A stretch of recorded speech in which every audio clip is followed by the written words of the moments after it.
What if the most powerful man in the world was working on something so secret, so revolutionary, that no one in the government even knew about it?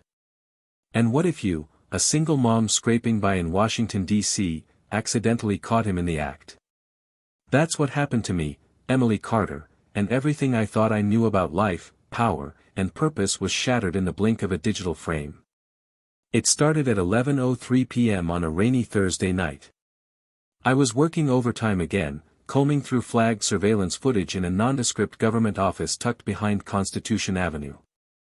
You wouldn't know it was anything important from the outside, just gray concrete, aging security guards, and vending machines that hadn't been refilled in weeks. But inside, I was part of a minor agency tasked with protecting federal infrastructure from digital threats. My job? Watch footage, tag anomalies, and escalate anything that looked off. Most nights it was boring.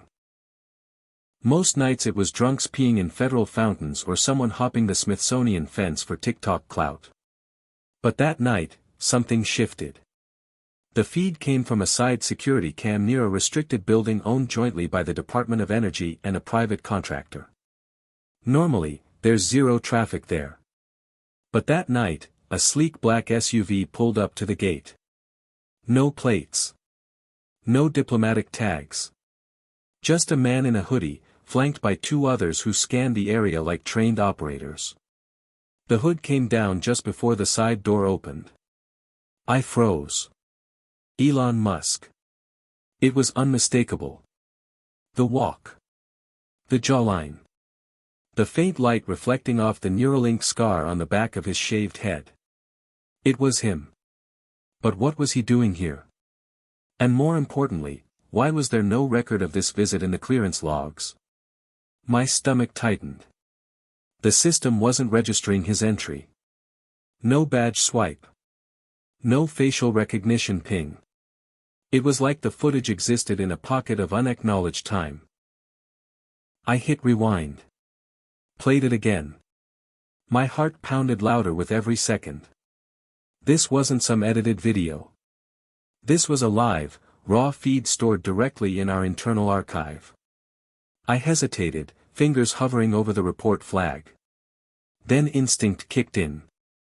I copied the file, dumped it on a secure flash drive, and shoved it deep into my bag, pretending like I hadn't seen anything.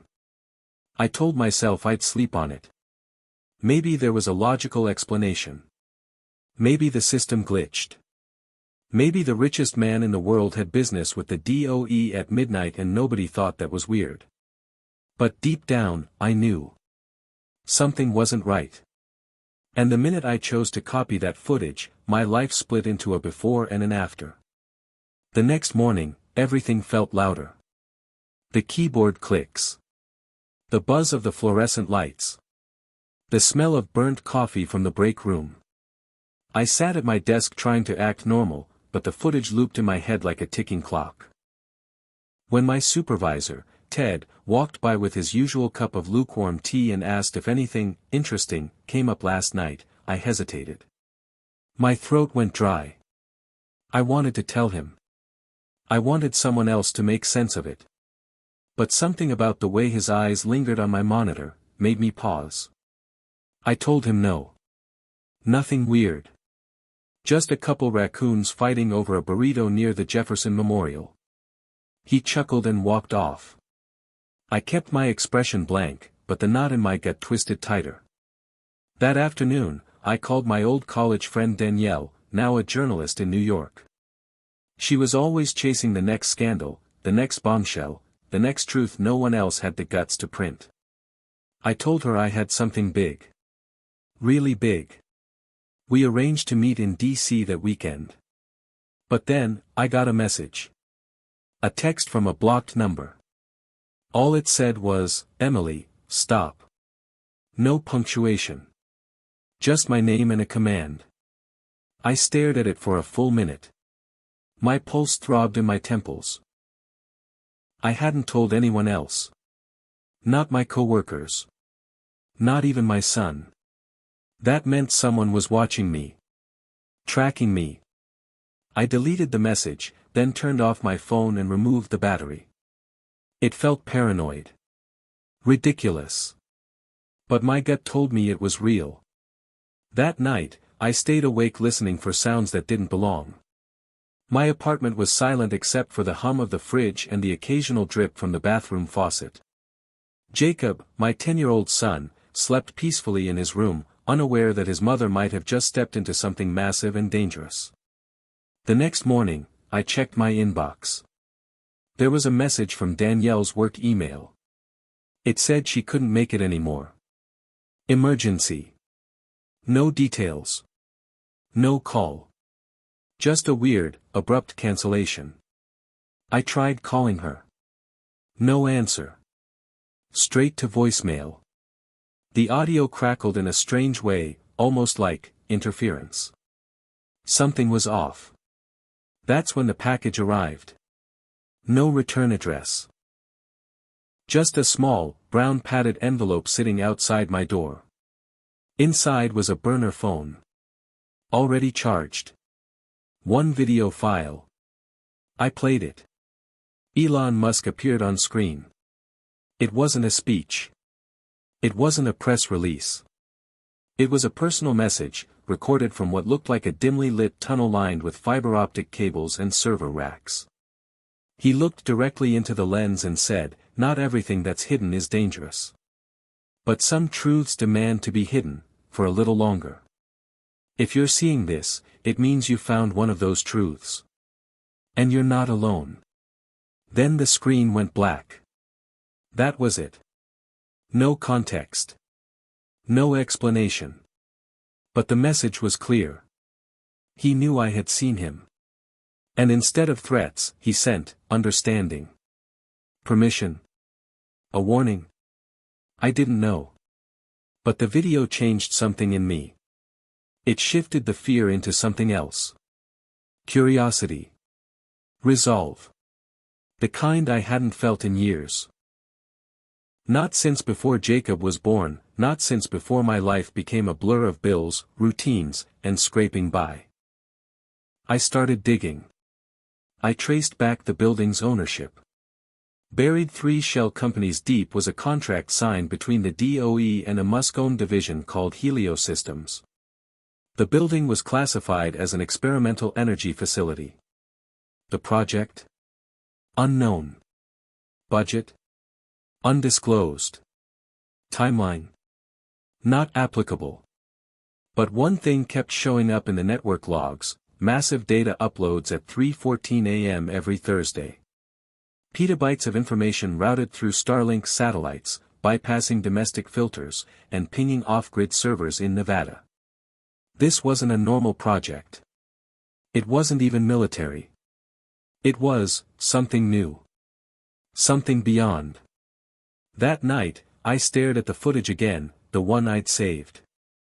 Frame by frame. Elon entering the facility. The way the guards moved. The lack of any digital trace. He didn't break in. He was expected. Welcomed. Like he owned the place. And maybe he did. I started to think, what if this wasn't about national security? What if it was bigger? What if the future wasn't being built in Silicon Valley, or the Pentagon, but here, in the shadows of bureaucracy, by a man the world couldn't decide whether to love or hate? I didn't know the answer. But I knew one thing. I had stumbled into something extraordinary. And whether I was ready or not, the truth had found me. The only question now was, what would I do with it? Hit subscribe and leave a comment with where you're watching from. This story might just spark a new beginning. What's one thing that always pushes you forward, even when things get tough? Before I ever saw Elon Musk walk into that building, before the burner phone and the surveillance footage and the strange messages from blocked numbers, I was just Emily Carter, 34 years old, tired, divorced, and clinging to a job that barely paid the rent on a 2-bedroom apartment in Southeast DC. My life was the kind that didn't make the news. I was good at staying invisible, at making just enough noise to survive but never enough to be noticed. I clocked in, clocked out, and saved what energy I had for my son, Jacob. If you asked anyone about me, they'd probably say I was dependable. Quiet. Too smart to be doing what I was doing, but too beaten down to aim higher. I used to be more than that. Once. In college, I'd been a journalism major with big dreams. I interned at a media outlet in Boston, wrote articles that got picked up nationally, and believed in the power of truth. That the right story, told at the right time, could change the world. I believed in that until the day I found out I was pregnant. Jacob's father, Michael, was my professor. He said all the right things, at first. Promised to leave his wife. Promised we'd raise the baby together. Promised me a life. But promises break easier than glass. By the time Jacob was born, Michael was gone, and I was living in my aunt's basement, trying to figure out how to be a mother and not collapse under the weight of what I'd lost. I took the first stable job I could find, an entry-level data entry position at a federal office, and slowly clawed my way into a government tech analysis role. It wasn't journalism. It wasn't glamour. But it kept the lights on, kept food in Jacob's lunchbox, and gave me a badge that said I mattered. That was enough for a while. Jacob was my world. From the first time I held him, I felt this massive sense of purpose, like I was no longer drifting. Everything I did became about him. I worked double shifts to afford his daycare. I skipped meals so he could have seconds. I cut coupons. I patched his jeans when they ripped instead of buying new ones. And even though I felt exhausted most of the time, seeing him happy, laughing at Saturday morning cartoons or asking me impossible questions about space and dinosaurs, made it worth it. But lately, things had been getting harder. Jacob was changing. Not in a bad way, he was just growing up. Asking more questions. Noticing more. He'd started asking about his dad, about why he only had a mom when other kids had both. He wanted to know why I always looked so tired. Why we never went on vacations like his friends. He was too smart for his own good. And I was running out of answers. A few weeks before the Musk footage, Jacob had gotten in trouble at school for punching a boy who made fun of his shoes. He came home furious, not because of the punishment, but because he hated feeling poor. That's what he said, "I hate feeling poor, Mom." I cried in the bathroom that night where he couldn't see me. Because I hated it too. I hated that no matter how hard I worked, it never felt like enough. I hated that I couldn't give him the life he deserved. I hated that I had traded my dreams for security and still ended up with neither. I told myself that I was doing my best, that I was strong, that I was resilient, but sometimes, in the quiet hours, I didn't believe it. Sometimes, I felt like a failure. So when I saw Elon Musk in that footage, when I watched him walk into a building like he owned the future, it did something to me. It lit a spark I thought had died years ago. Here was a man who changed the world on a weekly basis. A man who didn't ask permission. A man who didn't accept limits. And here I was, sitting behind a desk, sorting flagged files and praying I wouldn't be late on rent again. It made me angry. Not at him, but at myself. At the system. At the silence. I started to remember who I used to be, the girl who believed stories could tear down empires. The one who didn't flinch in front of powerful men. The one who once told a cheating senator's press secretary to go to hell on a live call. That girl was still in me, buried under years of compromise. And now, she was waking up. After the burner phone arrived and I watched Elon's message, I couldn't stop thinking about it. "You're not alone," he'd said. Why would he say that to me? How did he know I'd see the footage? Was he watching me too? Or was that message meant for someone else, part of a bigger plan? I kept those questions locked away from Jacob. He knew something was off, though. Kids always do. One morning, as I was rushing to get him ready for school, he asked, "Mom, are you spying on people now?" I stopped in my tracks. "What makes you say that?" I asked, trying to keep my voice light. "You look like you're hiding something," he said. Like when I broke your phone and lied about it. You have that same face. I laughed, but it came out too forced. I'm just tired, baby. Work's been a little crazy. He gave me a look, half skeptical, half concerned, then went back to shoveling cereal into his mouth. That night, I started a journal on an old laptop with no internet connection. I wrote down everything I knew, every detail about the building, the footage, the message, and the project name I'd found buried in the metadata, Helios. I knew from mythology that Helios was the sun god. Light, energy, vision. Was this project something to do with solar power? Or something bigger? The fact that it involved the Department of Energy meant it wasn't just a vanity experiment. It had weight. Importance. And if Elon Musk was visiting the site unannounced, unrecorded, it meant something was happening that wasn't supposed to be public. That made it dangerous. And that made it worth knowing. I didn't sleep much that week. I spent nights cross-referencing names, data centers, private contractors, and Musk's companies. I learned that Helios Systems was registered out of Nevada under a shell called Triton Holdings, which also owned several patents related to magnetic confinement and energy storage. Those were fusion terms. Nuclear fusion. The holy grail of clean energy. If they were building a working fusion reactor, that would explain everything, the secrecy, the surveillance, the late-night visits. Because fusion would break the world as we know it. Dreams. I interned at a media outlet in Boston, wrote articles that got picked up nationally, and believed in the power of truth. That the right story, told at the right time, could change the world. I believed in that until the day I found out I was pregnant. Jacob's father, Michael, was my professor. He said all the right things, at first. Promised to leave his wife. Promised we'd raise the baby together. Promised me a life. But promises break easier than glass. By the time Jacob was born, Michael was gone, and I was living in my aunt's basement, trying to figure out how to be a mother and not collapse under the weight of what I'd lost. I took the first stable job I could find, an entry-level data entry position at a federal office, and slowly clawed my way into a government tech analysis role. It wasn't journalism. It wasn't glamour. But it kept the lights on, kept food in Jacob's lunchbox, and gave me a badge that said I mattered. That was enough for a while. Jacob was my world. From the first time I held him, I felt this massive sense of purpose, like I was no longer drifting. Everything I did became about him.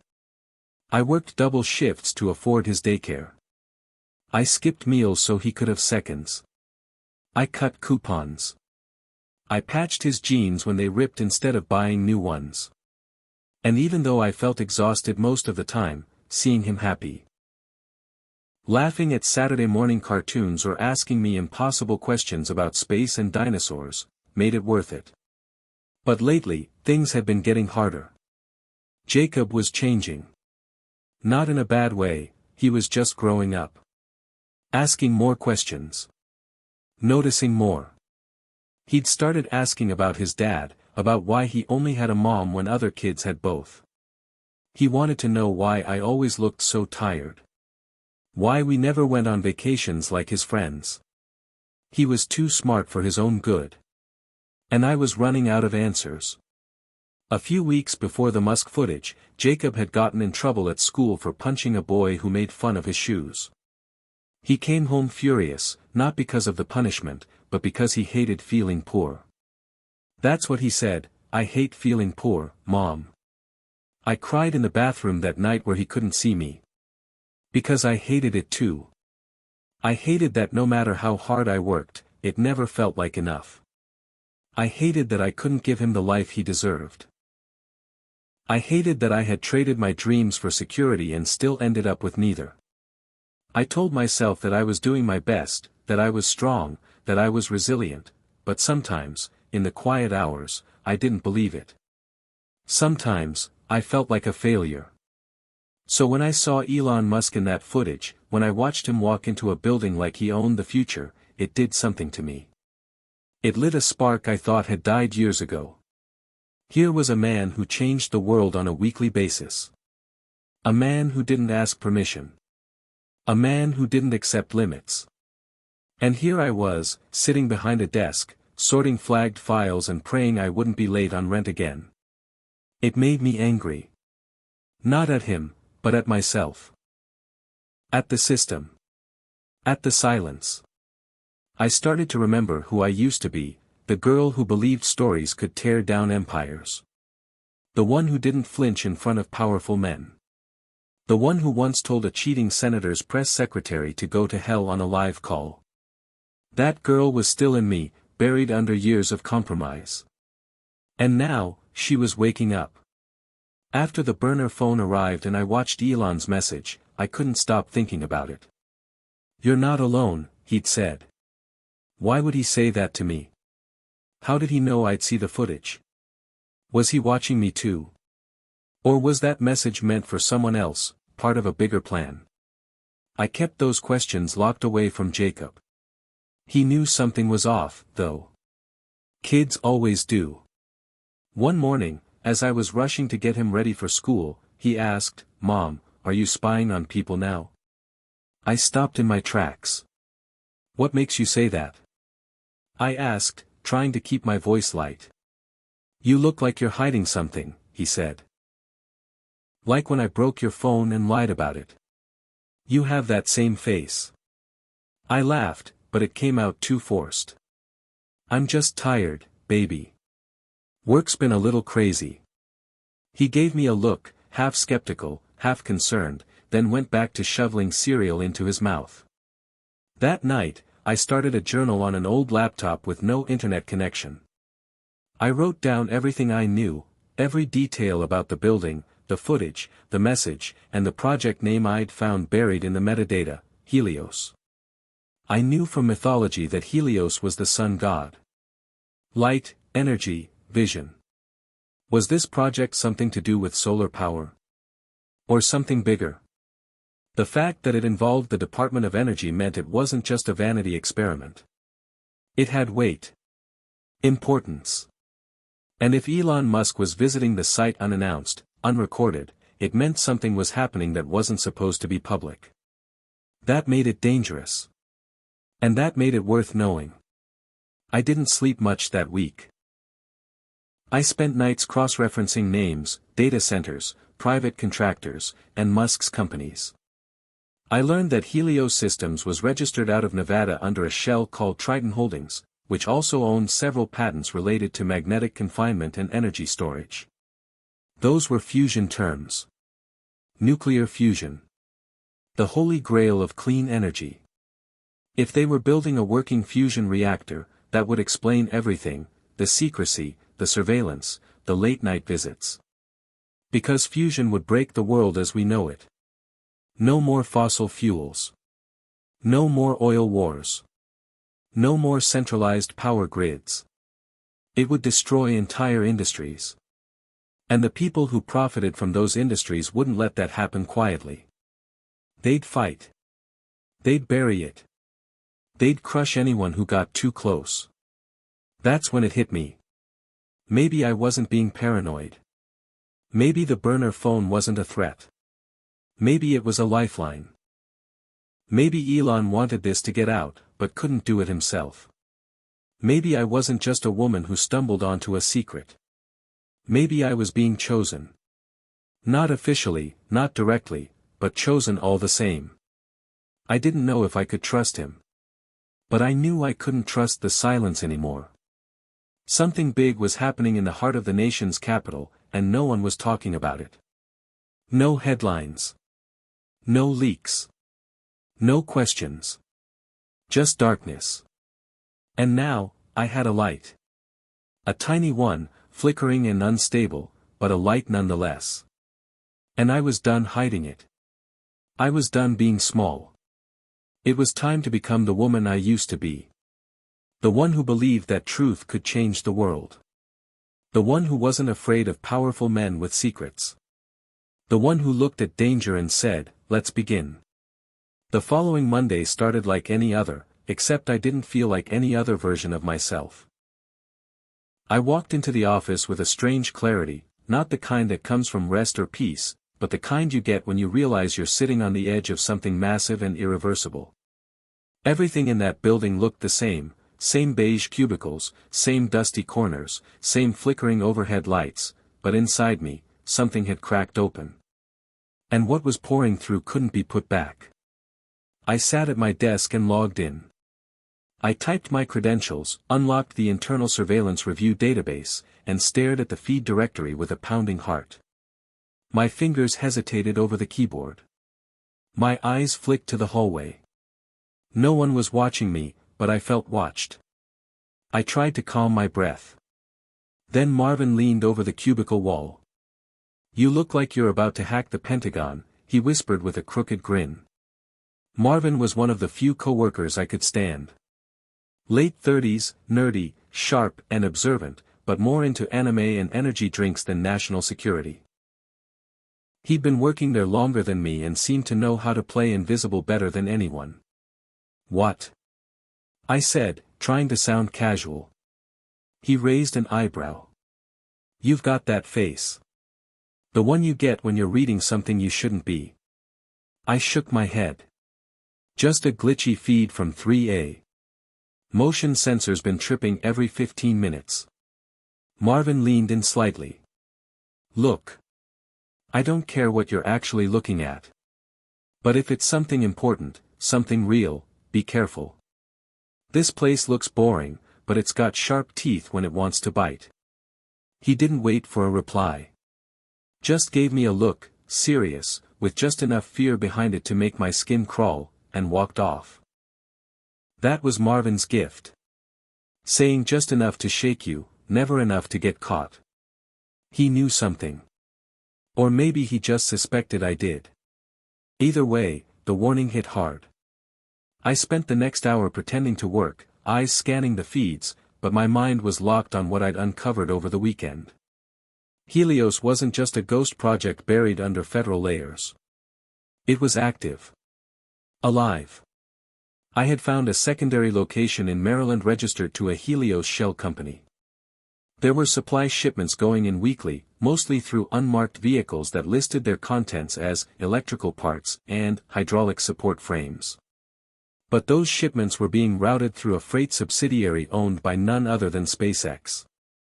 That wasn't coincidence. That was a pattern. And I was starting to understand the shape of the story. Fusion energy. Elon Musk. Government secrecy. A facility in DC being used for something that didn't technically exist. I was chasing the thread of something bigger than me, and I was starting to feel the pull of it like gravity. That afternoon, I stepped outside for air. I told Ted I was getting a late lunch and walked 3 blocks to a coffee shop with decent Wi-Fi and no cameras. I slid into a corner booth, pulled out my personal laptop, and opened a private folder hidden behind a dummy interface that looked like a kid's math game. Inside were the files I'd compiled, copies of footage, digital footprints, archived screenshots, and routing documents. Everything I'd found since that rainy Thursday night. I clicked on a file I hadn't dared open yet, Danielle's last message. I played the audio again. Her voice sounded different. Not like the friend I'd known for years, but like someone reading from a script. "Emily. Don't come looking for me. I'm fine. This story, it's not worth it. Walk away." No inflection. No inside jokes. Not even a "love you" at the end. Just flat words. Dry. Sterile. It wasn't her. I knew her voice like I knew my own. That message had been coerced. Or worse, generated. My heart sank. Danielle wasn't just canceling. She was being silenced. And that meant I was closer than I thought. I opened a secure browser and began searching for any mention of Helios in obscure patent filings. After an hour, I found one. A recently approved patent for a stellar confinement magnetic array, filed by a company called Arctic Core Technologies. The address led back to Nevada. Same city as the data ping location I'd seen from the Helio site. It was all connecting now. The threads were braiding into a rope, and I was climbing it. But that meant someone else could follow it too. I shut the laptop and stuffed it into my bag just as my phone buzzed. Unknown caller. My chest tightened. I answered, voice low. Hello. There was silence on the other end. Then a whisper. You're being watched. Stop digging. Click. The line went dead. I looked around the cafe, every customer now a potential threat. A man in a gray coat stared at his tablet. A woman near the window was typing furiously. 2 kids in high school hoodies scrolled their phones. Anyone could be listening. Anyone could be reporting. I grabbed my bag and walked out fast, resisting the urge to run. When I reached my apartment, I went straight to the bedroom and locked the door. Jacob was at his friend's place for a sleepover, thank God. I pulled out the burner phone Musk had sent. I hadn't touched it since the video message, but now, I needed something. Anything. I checked the device. One new file. Not a message. A map. GPS coordinates, showing a location deep in Northern Virginia. Nothing marked nearby. Just forest and a blank lot. Below the map, a single line of text, if you want the truth, come alone. Tomorrow. Midnight. My hand shook slightly. Not from fear, but from something else. Possibility. I had a choice. Walk away, or step through the door that had been cracked open. I stared at the screen for what felt like an hour, then closed it and packed a bag. I didn't know what was waiting in those woods, but I knew I couldn't turn back now. Later that night, I sat on the edge of Jacob's bed, watching him sleep. His chest rose and fell with the quiet rhythm of childhood dreams. I brushed his hair back gently, wondering if he'd remember this version of me one day, the mother who chose to chase a secret instead of stay safe. Would he understand? Would he forgive me if I didn't come back? I kissed his forehead and whispered, "You're the reason I do everything." Then I stood and walked away. The next day at work was unbearable. Every second dragged. Ted asked me to recompile some anomaly logs, and I nodded like a robot. Marvin caught my eye once from across the break room. He looked worried. Like he knew I'd already made a decision and there was nothing he could do to stop it. At 5 o'clock sharp, I left. Took the metro 2 stops past my usual and walked 3 extra blocks before doubling back to a different bus line. Paranoia had become my new normal. At 11:15 p.m., I parked the car at a rest stop just outside the forest line near the GPS location. The road was dark. Empty.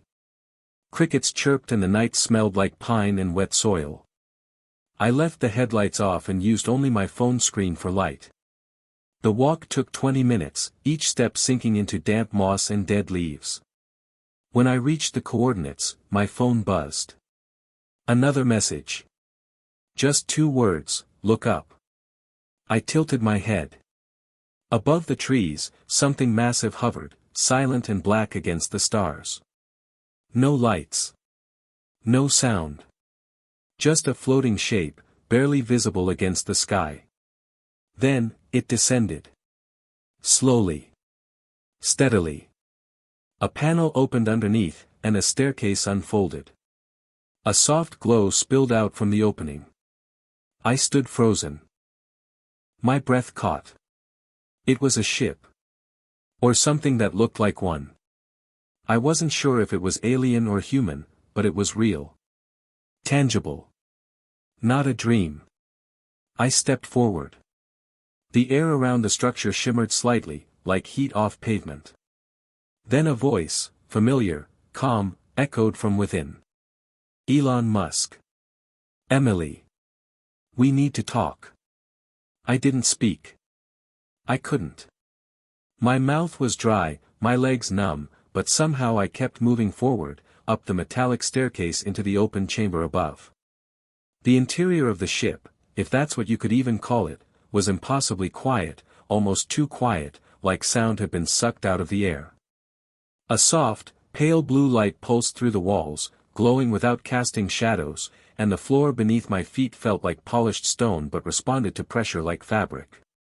Nothing in this space made logical sense, and yet it was unmistakably real.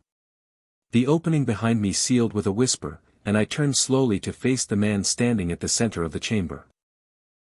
Elon Musk. Not on a screen, not through a surveillance feed, but in the flesh.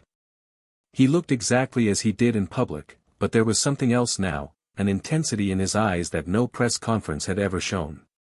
He didn't smile, didn't offer a handshake.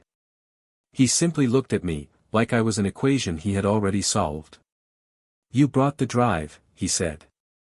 I swallowed. Yes. I reached into my jacket pocket and handed over the flash drive I'd been keeping hidden like my life depended on it, because it probably did. He took it without looking at it, tucked it into a recessed slot on a nearby panel, and turned back to the center of the chamber. I followed him, uncertain, heart pounding. "You weren't supposed to see what you saw," he said calmly. "But maybe that's not such a bad thing." I stared at him, the 1,000 questions I'd rehearsed suddenly tangled together in my throat. "What is this? What are you doing out here?" He looked up, as if through the ceiling, as if he could see stars from inside. "The next step," he said. "This ship. The fusion reactor. Helios. It's all part of the same answer.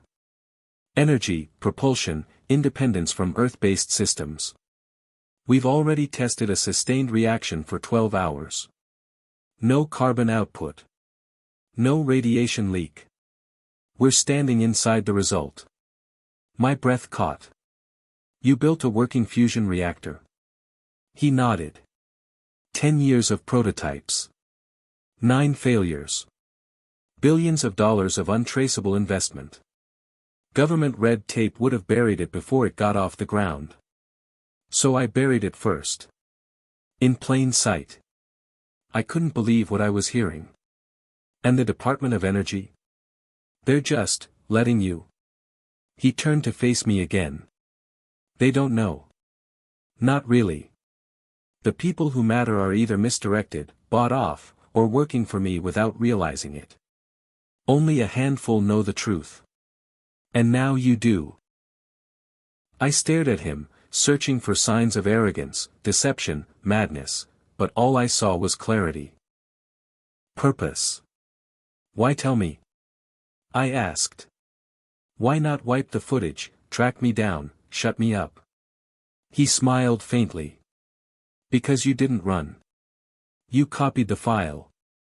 You followed the thread. You're not afraid of the truth. That makes you more useful than most agents I've hired." "I'm not working for you," I said instinctively. "I didn't come here to join your empire." "I didn't ask you to," he replied. "I'm offering you a choice. You can walk away from this. I'll erase the surveillance records, clean your digital trail, and make it so you never existed in this narrative. You'll be safe. You'll go back to your job, your son, your life. Or," he stepped closer. "You can keep digging. Keep exposing. And take this story to the world. But if you do, know that you'll be hunted by more than just governments. You'll become a threat to the very system that feeds them. Oil. Control. Scarcity. The world isn't ready for what Helios can do. But maybe, it's time to make them ready." I stared at him. The silence between us felt like a weight pressing on my chest. "You want me to leak this?" I asked. "Not directly," he said. "That would cause chaos. But I want you to ask the right questions in the right places. Make them sweat. Create pressure. Force transparency from the outside in. You still have the instincts of a journalist. I've just given you the biggest story on Earth." I shook my head slowly. "This isn't a story. It's a revolution." He nodded. "Exactly. I didn't say anything for a long moment. My mind spun with the implications. Clean energy would destroy the global oil economy. It would unravel political alliances built on fossil fuel dependency. It would eliminate energy poverty, but also destabilize entire regimes. The entire world order would shift. Why now? I finally asked. Why reveal this to me now? Because we're close to deployment, he said. Within a year, we'll be able to scale this. But if we don't prepare the public, if we don't create controlled disruption, they'll destroy it before it ever reaches the grid. Who's they? I asked. You know who, he said. The same people who suppress whistleblowers, sabotage innovation, and profit from suffering. You've seen the way systems react to truth. They bury it. Unless someone brings it into the light. I let his words sink in. This wasn't just about technology. It was about power. And I had just been handed a match in the middle of a gasoline-soaked forest. I have a son, I whispered. If I do this, he'll be at risk.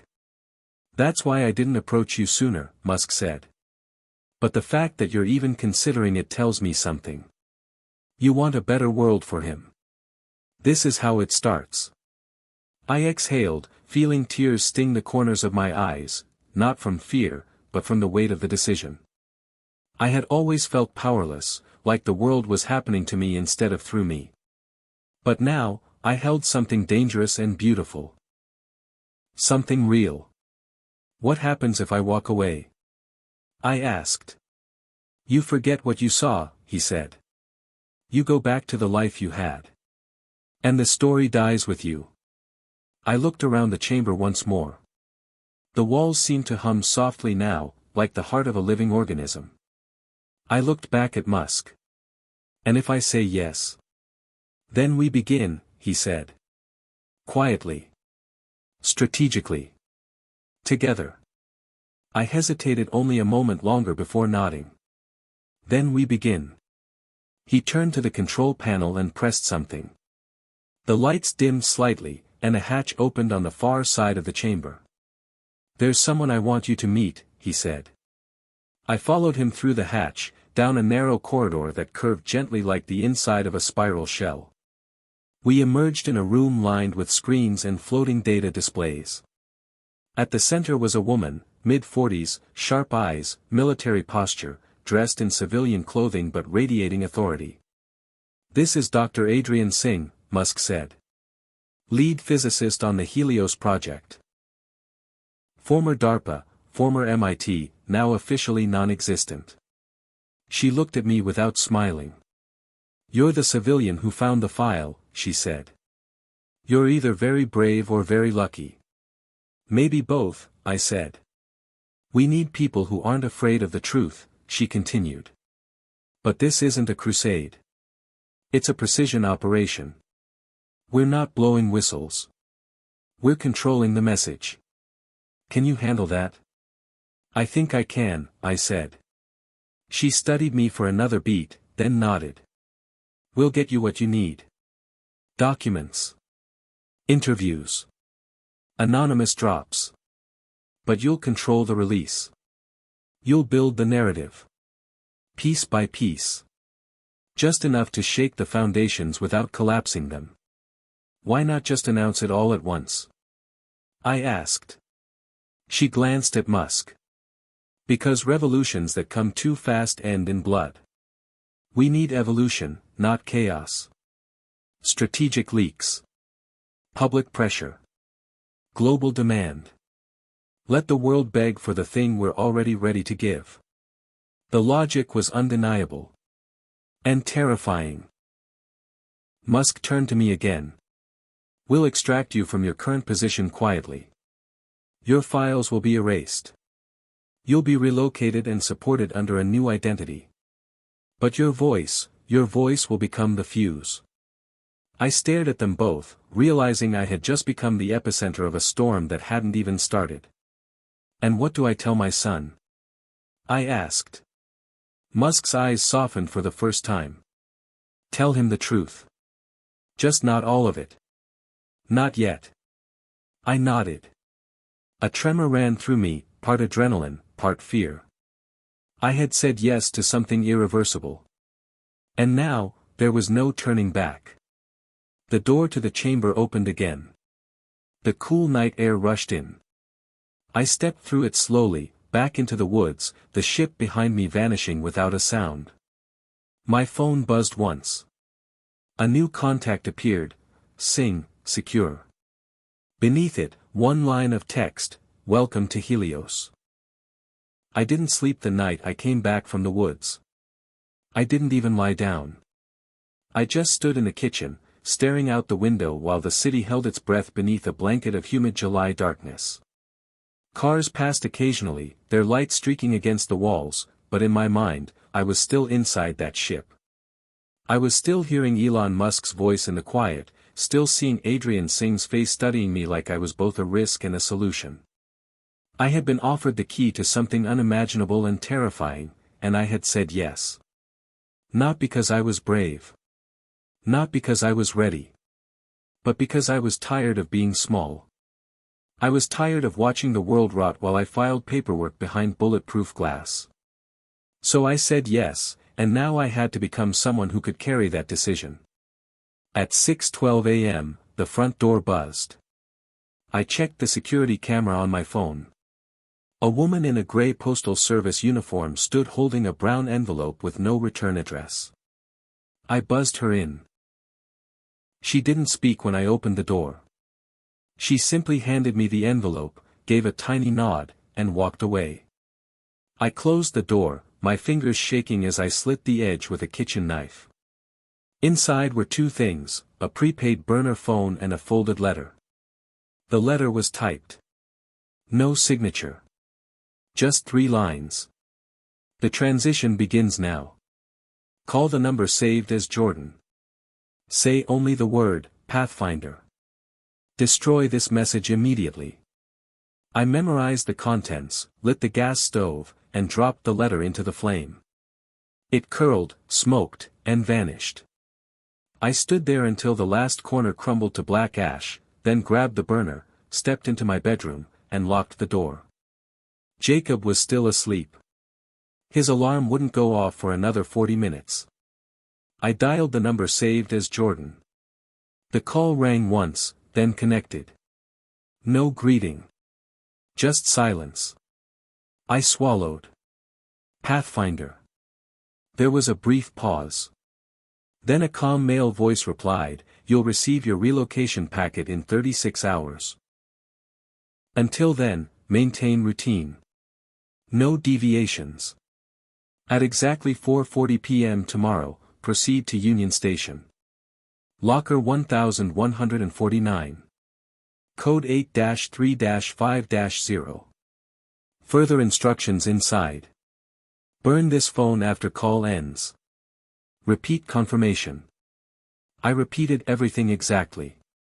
36 hours. Maintain routine. Union Station. Locker 1149. Code 8-3-5-0. Burn phone after call. Confirmed. "Welcome to the other side," the voice said, then disconnected. My hand didn't move for a moment.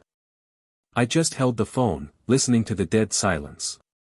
Then I walked back to the kitchen, grabbed the tongs from the drawer, and held the burner phone over the stove. The plastic curled instantly, giving off the awful smell of scorched wiring. I dropped it into the sink, turned on the cold water, and watched it die for good. There was no turning back now. I made Jacob breakfast like I always did, cereal, a sliced banana, and a granola bar in his lunchbox. He didn't notice anything different. But when he hugged me before school, he held on longer than usual. "Are you okay, Mom?" he asked, his small voice muffled against my chest. I hugged him tighter. "I'm okay," I said. "Just thinking a lot." "Is it about work stuff?" "Yeah. Work stuff." He looked up at me. "You're gonna be okay though, right?" I nodded and smiled, forcing it. "I promise." After he left, I sat on the couch and stared at the wall. I knew I had one more day to live inside my old identity. Emily Carter. Government analyst. Tired mom. I'd already packed a go bag, copied the essential files onto an encrypted drive hidden in the lining of my old winter boots, and written a letter to Jacob. One he wouldn't read unless something went very, very wrong. I didn't cry while writing it. I didn't have the luxury. But my hand trembled with every line. I told him the truth, not about fusion or Musk or any of it, but about who I was. What I believed in. Why I made the choices I did. If something happens to me, don't remember me as someone who disappeared. Remember me as someone who did something that mattered. I placed the letter in an envelope labeled "Open if I'm not home by your birthday," sealed it with 3 layers of tape, and slid it behind the air vent in the living room. He wouldn't find it unless someone told him where to look. That afternoon, I went to work as usual. My ID badge still scanned. My cubicle still had the same half-dead plant and sticky notes with expired reminders. I logged in and acted like I hadn't stepped onto a fusion-powered aircraft the night before. Marvin came by around 2 p.m. and leaned on the wall like he always did. "Hey, there's a rumor someone's leaving," he said, eyes sharp. "You hear anything?" "No," I said quickly. Too quickly. "Why?" He shrugged. "Ted's been cagey. Something's up." I looked at him carefully. "Are you asking as a friend, or as someone who reports things?" Marvin frowned. "Emily, come on. I'm not a rat." "Then stop asking questions," I said quietly. "For your own good." His expression darkened, but he nodded once and walked away. That was the last real conversation I had in that building. At 4:20, I logged off, cleared my browser history, shredded some meaningless documents to create a visual alibi, and walked out into the summer haze. I didn't look back. By 4:38 p.m., I was at Union Station. Tourists and commuters swirled around me. Everyone in motion, no one paying attention. I moved through the crowd like smoke, heart racing. Locker 1149 was at the far end of the terminal. I entered the code, 8-3-5-0, and the lock clicked open. Inside was a simple black duffel bag. I pulled it out, zipped it open slightly to confirm the contents. A new passport. A burner phone. A stack of documents. A train ticket to Pittsburgh, leaving in 30 minutes. And a folded piece of paper. One line typed, "Do not contact anyone. Use the phone to call Greenlight when you arrive. Burn everything else." I zipped the bag shut, walked into the women's restroom, and locked myself in a stall. I read every document, every alias, every detail. My new name was Rebecca Lane. My backstory was that I worked in corporate data security, moved around a lot, no family ties. Everything was covered. Social security number. Birth certificate. Apartment key and address in Pittsburgh's East Liberty neighborhood. I burned the paper instructions over the metal trash bin and flushed the ashes. When I boarded the train, I felt like I was dying and being born at the same time. As the station slipped away behind me, so did my past. So did Emily Carter. I stared out the window at the blur of trees and warehouses and bridges, and I felt the weight of the choice I'd made press against my chest like a second heartbeat. In Pittsburgh, I followed the instructions. Called Greenlight. A woman answered. "Welcome, Rebecca," she said. "Your apartment is prepped. Groceries stocked. Workstation is secure. You'll receive your first drop in 48 hours. Until then, acclimate. Do not draw attention. Keep a low profile. Do you confirm?" "I confirm," I said. "Good," she replied. "The world is watching. Let's give them something to see." The line went dead. I stood alone on the train platform with a duffel bag full of lies and a mind full of fire. I had no idea what would come next. But I knew this: somewhere, in a facility no one knew existed, there was a machine that could change everything. And I had been chosen to carry its truth into the light.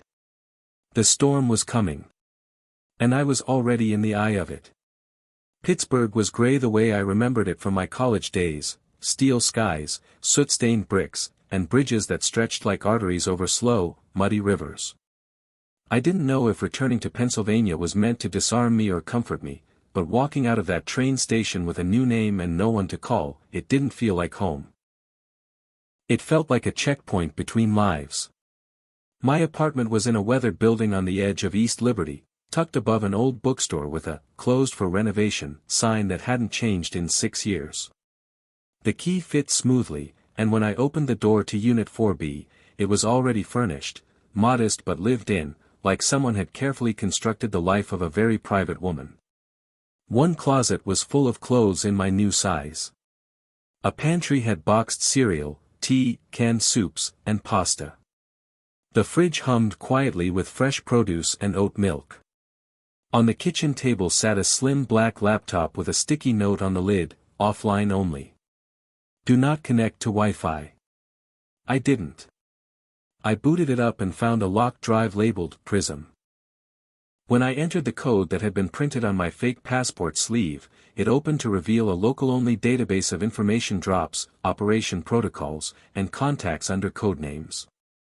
The newest file had been added just 6 minutes ago. It was a document titled Phase 1, Seeding the Leak. I read it 3 times before moving. The plan was strategic, like a political thriller come to life. My first job was simple in theory: start whispering about Helios without saying its name. Reach out to small independent tech reporters, dark web energy forums, and fusion conspiracy communities. Post credible but unverifiable claims about a zero-carbon reactor hidden in plain sight. Feed old patent filings and redacted lab documents through secure Tor channels. Leave breadcrumbs, never the whole loaf. It was the kind of operation built to spark obsession in exactly the kind of minds that couldn't let go of what they didn't understand. My cover identity, Rebecca Lane, had a professional background that checked out under scrutiny. Former IT security auditor for a private defense contractor. That would explain my knowledge. My next assignment would be to publish under an alias, E.C. Bright. An homage to my old initials, a final breadcrumb for anyone smart enough to chase the scent back to where this all started. I was told to spend the first 48 hours establishing normalcy, go to the market, walk the neighborhood, register at the local co-working space under a false LLC name, Bright Analysis Group. Everything had a double meaning. Everything was laced with shadows. But beneath the careful lies and hollow routines, something inside me had come alive. I wasn't scared. I was ready. By the second morning, I'd already planted my first leak. A document dump labeled Hydra 3 Internal Cooling Patent, with just enough truth layered into the jargon to make it believable. I posted it on a dead forum used by ex-DOE engineers, under a resurrected username from 2007. By nightfall, 2 users had flagged the thread. One called it Next Gen Fusion Fantasy, and the other replied, "I've seen part of this schematic before. 2018 prototype out of Nevada, Black Project funding. What is this?" That was the first flame. I lit it and walked away. On the third day, I visited the local co-working space, an old warehouse turned tech hub with minimalist desks, kombucha on tap, and exactly the kind of distracted energy that made me invisible. I set up a corner workstation near a dusty window and opened the fake company laptop with a VPN that tunneled through 5 different countries. Within an hour, I had contacted 3 obscure Reddit moderators known for vetting impossible tech submissions. I pitched a theory I didn't believe they'd buy, but they did. One mod DM'd me, "We've heard whispers about this. You're not the first. But you might be the most credible. Got more?" I smiled, just a little. The fuse was lit. All I had to do was step back and let the smoke rise. But beneath the mission was something colder. More personal. I still hadn't heard from Danielle. Every time I closed my eyes, I saw her face. I replayed her last message over and over in my head, dissecting the flatness, the cadence, the subtle unnatural spacing. Deepfake or not, someone had put that message out to shut me down. And I had to find out why. On the fourth night, I received another drop through a physical dead drop this time, a newspaper left on my stoop, folded to the classifieds. Taped inside was a tiny microSD card with a label, "For your eyes only. Verify on Prism." I inserted the card into the offline laptop. The file was a video. Grainy. Security footage from a parking garage in D.C. Dated 3 weeks ago. Danielle. Alive. She was walking toward a black SUV, flanked by 2 men in civilian clothes, but with posture too stiff to be anything but military. Her face was tight, her hands cuffed. As the vehicle door opened, she turned, just briefly, toward the camera, and I saw it. Not fear. Not resignation. But defiance.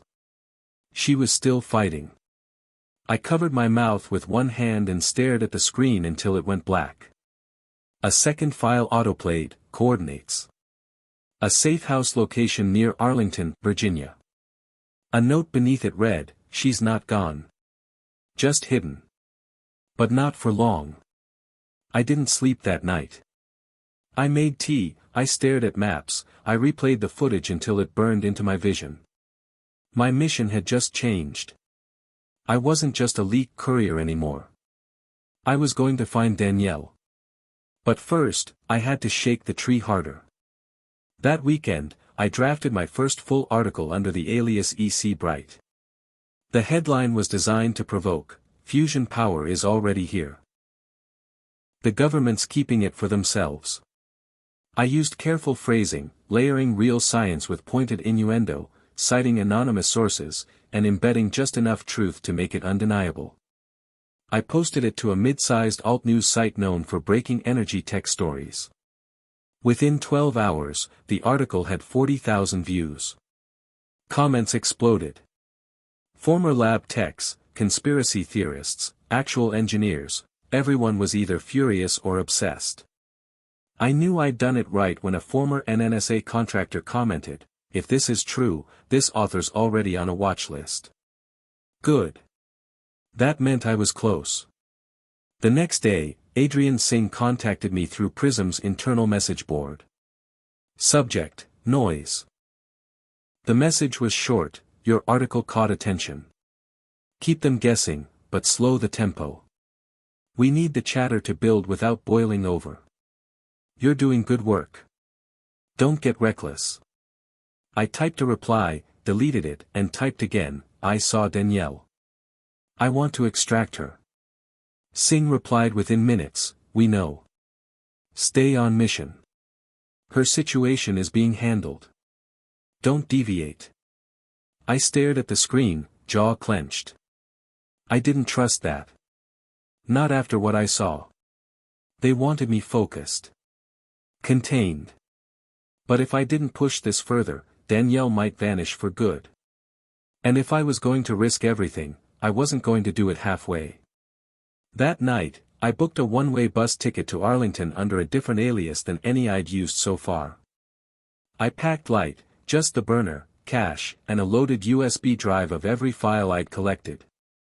I left a note in my Pittsburgh apartment's freezer in case someone came looking, back in 5 days.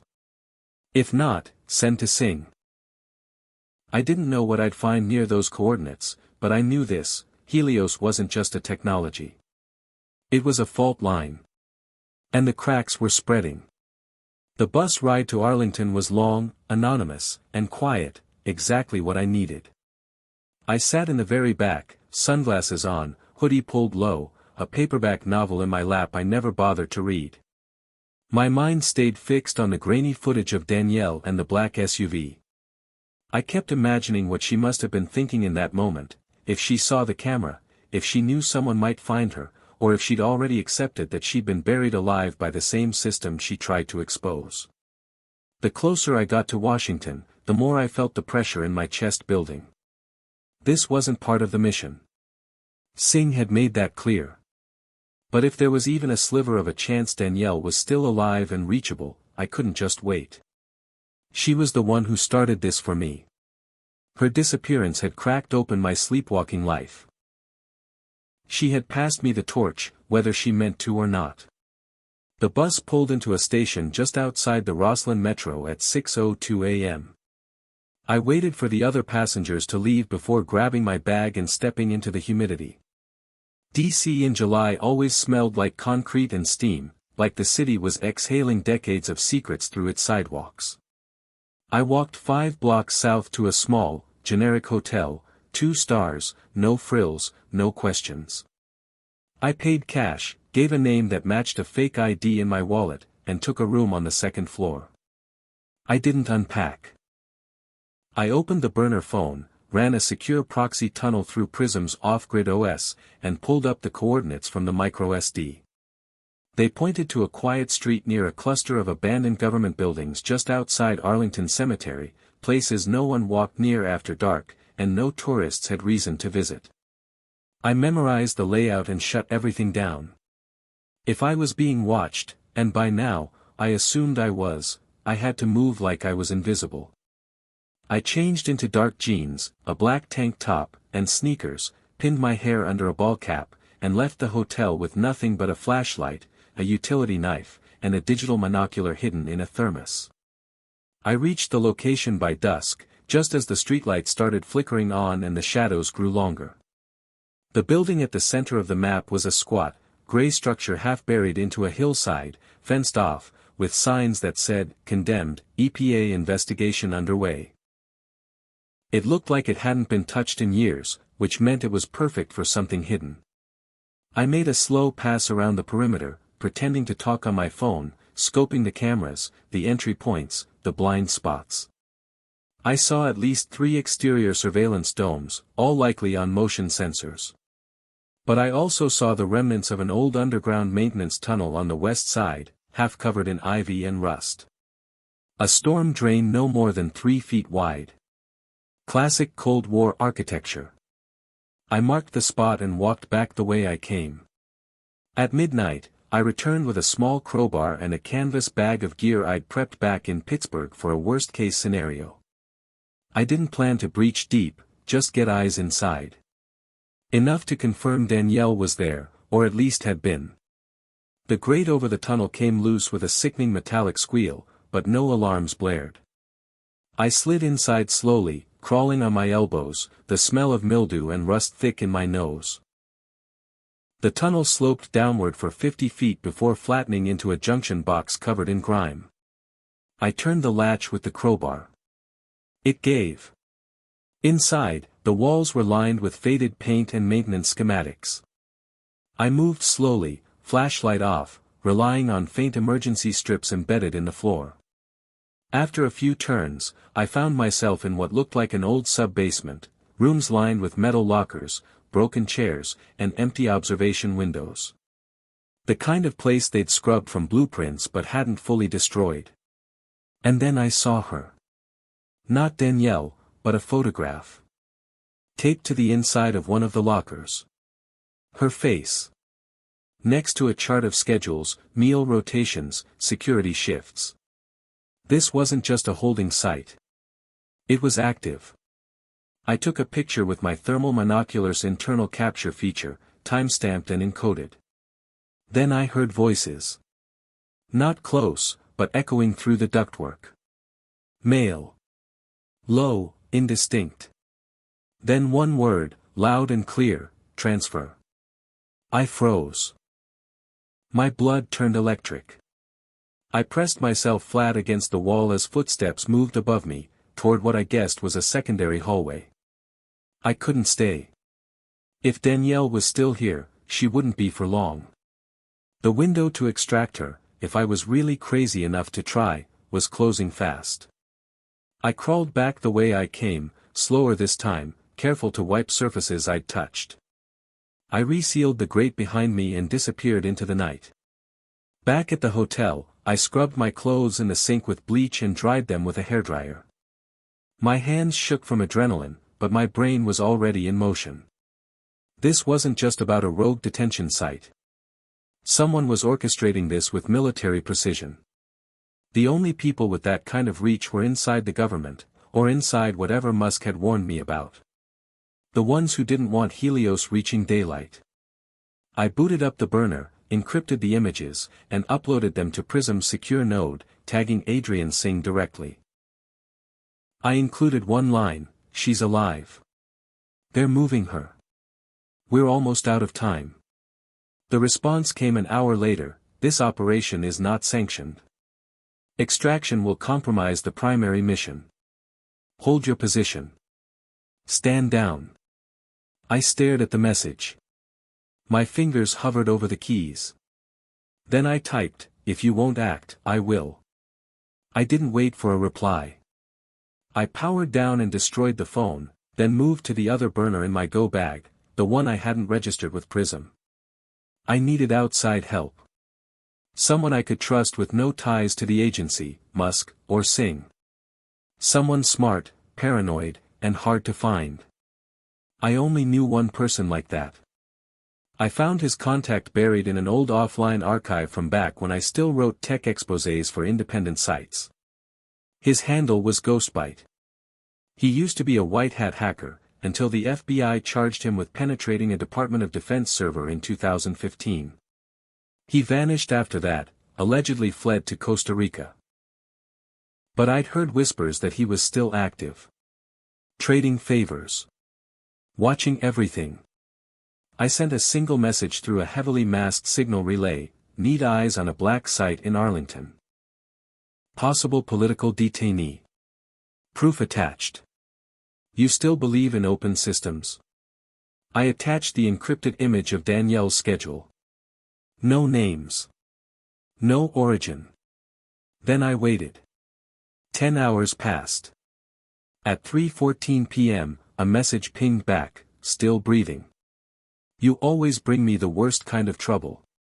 Sending you a blueprint. Check your burner in 1 hour." At 4:17 p.m., my backup phone lit up with a new file, a scanned schematic of the old facility, cross-referenced with a modern heat map. Ghostbite had done it, he'd traced the power and air signatures. "They've got 2 cells. 1 occupied. Transfer scheduled tonight 0200. Window is 11 minutes during exterior generator changeover. No cameras in corridor C4. I felt the world narrow into one decision.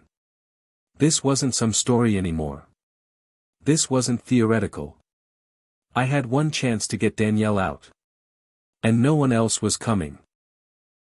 I stood at the window of the hotel room, watching the sun fall behind the Washington skyline, the glass reflecting the first hints of night. I didn't know if I'd make it back. But if I did, the world would know what they tried to hide. And if I didn't, well, at least she wouldn't be alone in the dark. I didn't leave the hotel again until nearly midnight. Everything I needed was packed tightly into a single gray duffel bag: infrared goggles, a lockpick set, encrypted USB, 2 burner phones, gloves, a silenced stun baton small enough to slip into my back pocket, and the blueprint Ghostbite had sent, printed, folded, and wrapped in plastic in case I needed to ditch it fast. My hair was braided, pinned flat under a baseball cap. No perfume, no jewelry, nothing traceable. I was going in as a ghost. I left a note in the hotel safe: "If I don't return by 7 a.m., forward everything to EC Bright." It included access to a dead man's switch server I'd quietly built over the last 6 days. If I was captured, or worse, it would publish everything. Helios. Musk. The black site. Danielle. The government would never be able to deny it again. And that was my backup plan. The air was heavy with humidity as I stepped outside. Clouds hung low, threatening rain. The streets were nearly empty, perfect. I walked fast but not suspiciously, weaving through dark intersections and overgrown fences until I reached the side of the condemned building again. Just like before, the grate opened with a groan, and I slipped inside, crawling down the same damp tunnel, heart pounding, muscles taut. I reached the sublevel chamber and waited. I watched my wristwatch as it ticked closer to 2 a.m., the window ghostbite had predicted. At 1:57, the humming sound above me dropped to a low drone, power shift underway. I moved fast. I followed the tunnel into corridor C4, a narrow, concrete hallway with peeling paint and flickering emergency lights. Just like he said, no cameras. I crept toward the cell block. There were 2 holding rooms on the blueprints. The first was empty. The second had light seeping beneath the door. I knelt, pulled out a small mirror, and angled it under. There she was. Danielle. Hair shorter. Cheeks sunken. But unmistakably her, pacing slowly, arms folded tightly around herself. I felt my breath hitch. She was still here. Still alive. I moved to the keypad. It wasn't sophisticated, no fingerprint, just a simple 4-digit punch. I tried the most obvious override, 0000. Nothing. Then 1234. Nothing. I was ready to try brute force when I remembered something Danielle once said during one of our late-night calls. Government contractors are lazy. Their passwords are always based on anniversaries. I stared at the keypad. I punched in 0716, July 16, the date the Atomic Energy Commission was established in 1947. The light blinked green. The door clicked. I slipped inside. Danielle, I whispered. She froze and spun, eyes wide. It took her half a second to register me. Emily. Her voice cracked. How are you here? No time, I said. We have 7 minutes. Can you walk? Yes. But the hallway, guards, not tonight. Let's move. She didn't argue. She grabbed a worn canvas bag from under her cot, it looked like she'd packed it days ago, just in case. Smart as ever. We slipped back into the hall and ducked into the shadows. I led her down the same crawl tunnel I'd used before. At the end, she stopped and turned to me, grabbing my arm. Emily. You have no idea what they're doing here. It's not just about Helios. I know, I said. But I need you alive first. They're tracking Musk, she whispered urgently. They have eyes inside the project. Real-time telemetry. He doesn't know. My blood ran cold. What? It's not just DC anymore, she said. This goes global. Energy, defense, private contractors, even foreign interests. Helios is just the front end. The real game is who controls the data.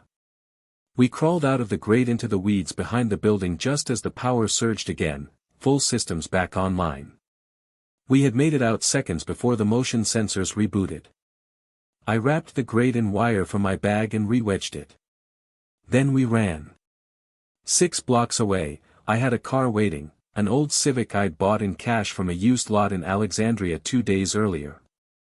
We didn't speak until we were safely on the interstate, heading north toward Baltimore.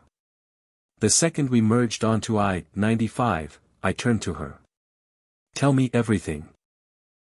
She leaned back, closed her eyes briefly, and then opened them with sharp focus. After the second Helios trial in Nevada, I filed an internal complaint. Not about the tech, about the metadata being collected. They weren't just testing fusion outputs. They were mapping human response patterns, stress, attention, focus, decision-making. Every time someone went near Helios, the system logged behavioral data. Millions of data points. It was being piped into a predictive engine. Not built by Musk. Built by someone else. Government? I asked. Partially, she said. But the deeper I dug, the more I saw foreign ciphers embedded in the structure. Chinese. Russian. Even Israeli. It's like they gave parts of it away, or it was stolen. But no one on the inside cared. They were too busy chasing the energy output. And you were detained for this? I tried to warn Musk. I sent him encrypted reports. But someone intercepted them. Days later, men showed up at my house. Black badges. No agencies I recognized. I was told I was a security risk and taken to a temporary site for containment. That was 11 months ago. I gripped the wheel tighter. You said they're tracking Musk now? Yes. They embedded a watcher node into Helios 3's control loop. Not hardware, software, cloaked in a subroutine. He'd never see it.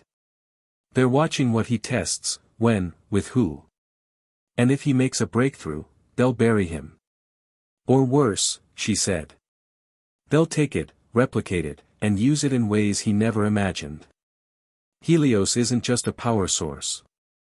It's the perfect surveillance engine. The kind that can watch every heart rate on Earth if you hook it into the right grid. And you're sure Musk doesn't know? Positive, she said.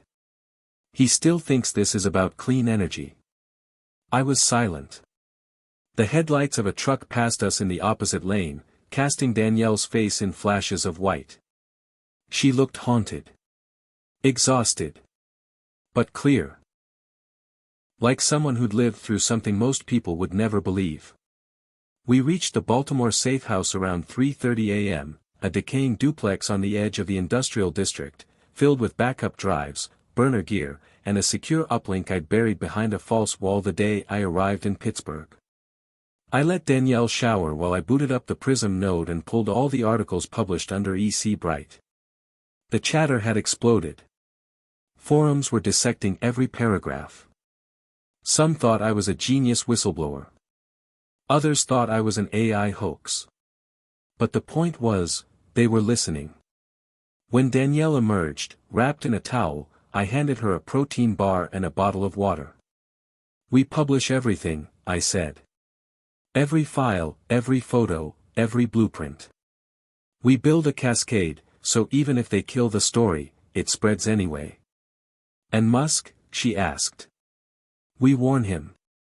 Personally. Danielle nodded slowly. Then we better move fast. Because the moment they realize I'm gone, they'll burn every site, every connection. And they'll come for us next.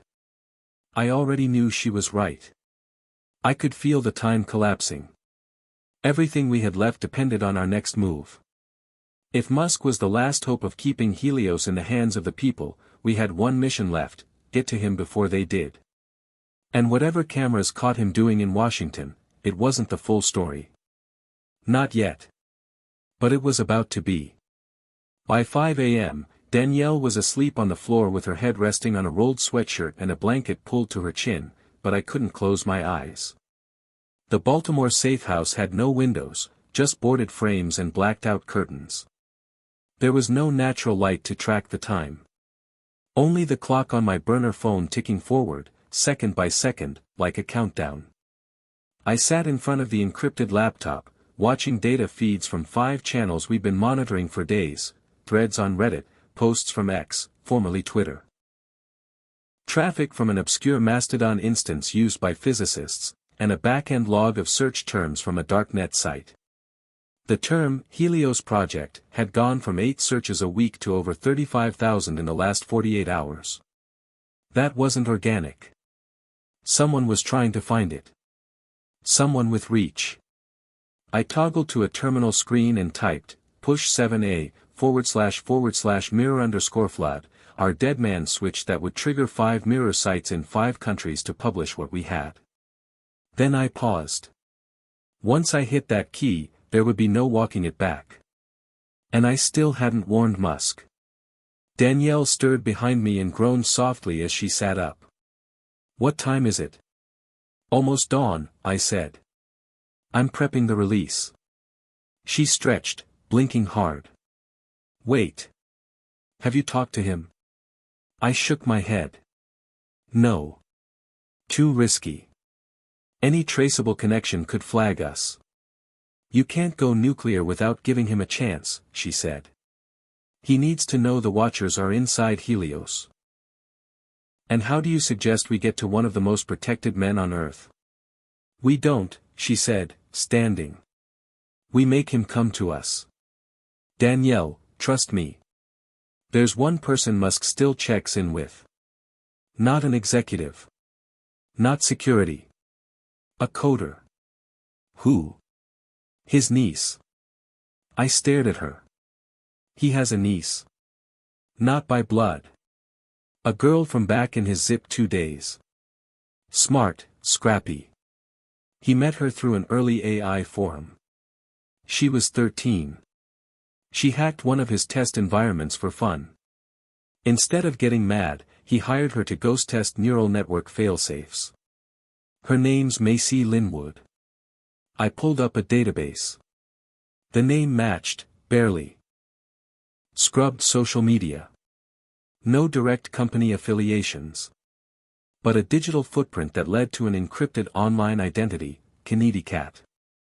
That alias had posted only twice in the last 6 months, both times on an obscure science forum used by MIT postgrads. This her? I asked, showing the screen. Danielle nodded. She's off-grid, but she's still watching. If anyone can forward a message directly to him, it's her. So we just send a post and hope she's looking. We don't post, Danielle said. We challenge her. 20 minutes later, we'd written a message disguised as a math riddle, an inside joke level cipher designed to catch her attention. We posted it as an anonymous question under a thread titled, Quantum Entanglement as it relates to behavior prediction engines.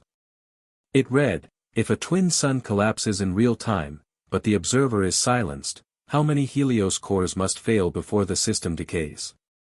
EC. It was a gamble. But 2 hours later, the post had a reply. Simple. Cold. Calculated. 1. Where are you? It was signed, Kennedy Cat. Danielle leaned over my shoulder. Told you. What now? I asked. We meet her. The exchange continued in short, encrypted bursts over the next hour. Macy, if that was her real name, asked for validation. We sent her one of the Helios telemetry strings embedded in the schematics, something only Musk or a top-tier engineer would recognize. She replied with the final 4 digits of Musk's original email address from the 1990s. That was enough. She told us to meet her at a skate park in Silver Spring at noon. Public. Low profile. Easy to fade. I didn't like it, but we had no better option. By 11:30, we were in a rideshare car heading out of the industrial district. Danielle wore a hoodie, black jeans, and a plain ball cap. I'd cut my hair short that morning, fast and messy, to break any facial recognition profile. I didn't know if it would help. I just knew they were probably already looking for us. The skate park was wedged between a strip mall and a county rec center. Mostly teens, some young adults. Concrete ramps, graffiti walls, a water fountain with a broken button. We waited on the far bench under a tree. At 12:03, a girl rolled up on a skateboard, red bandana tucked under her curls, dark aviators on, earbuds in. She did one circle, then coasted casually toward us. You look more paranoid than smart, she said flatly. That's not always a bad thing, Danielle replied. The girl, Macy, sat down without looking at us. You're EC. One of us, I said. We need you to deliver a message to him. Privately. No security, no assistance. Just him. That's not how it works. Then you don't know what's happening, Danielle snapped. Helios is compromised. Behavioral mapping. Real-time telemetry siphoned to ghost servers. He's being watched through his own tech. That got her attention. Proof. I pulled the USB from my jacket and handed it to her. Encrypted. 3-factor. Includes thermal images from a detainment site, access logs, predictive engine schema with foreign ciphers. He'll understand. Macy took it. Slipped it into her sock. I'll get it to him.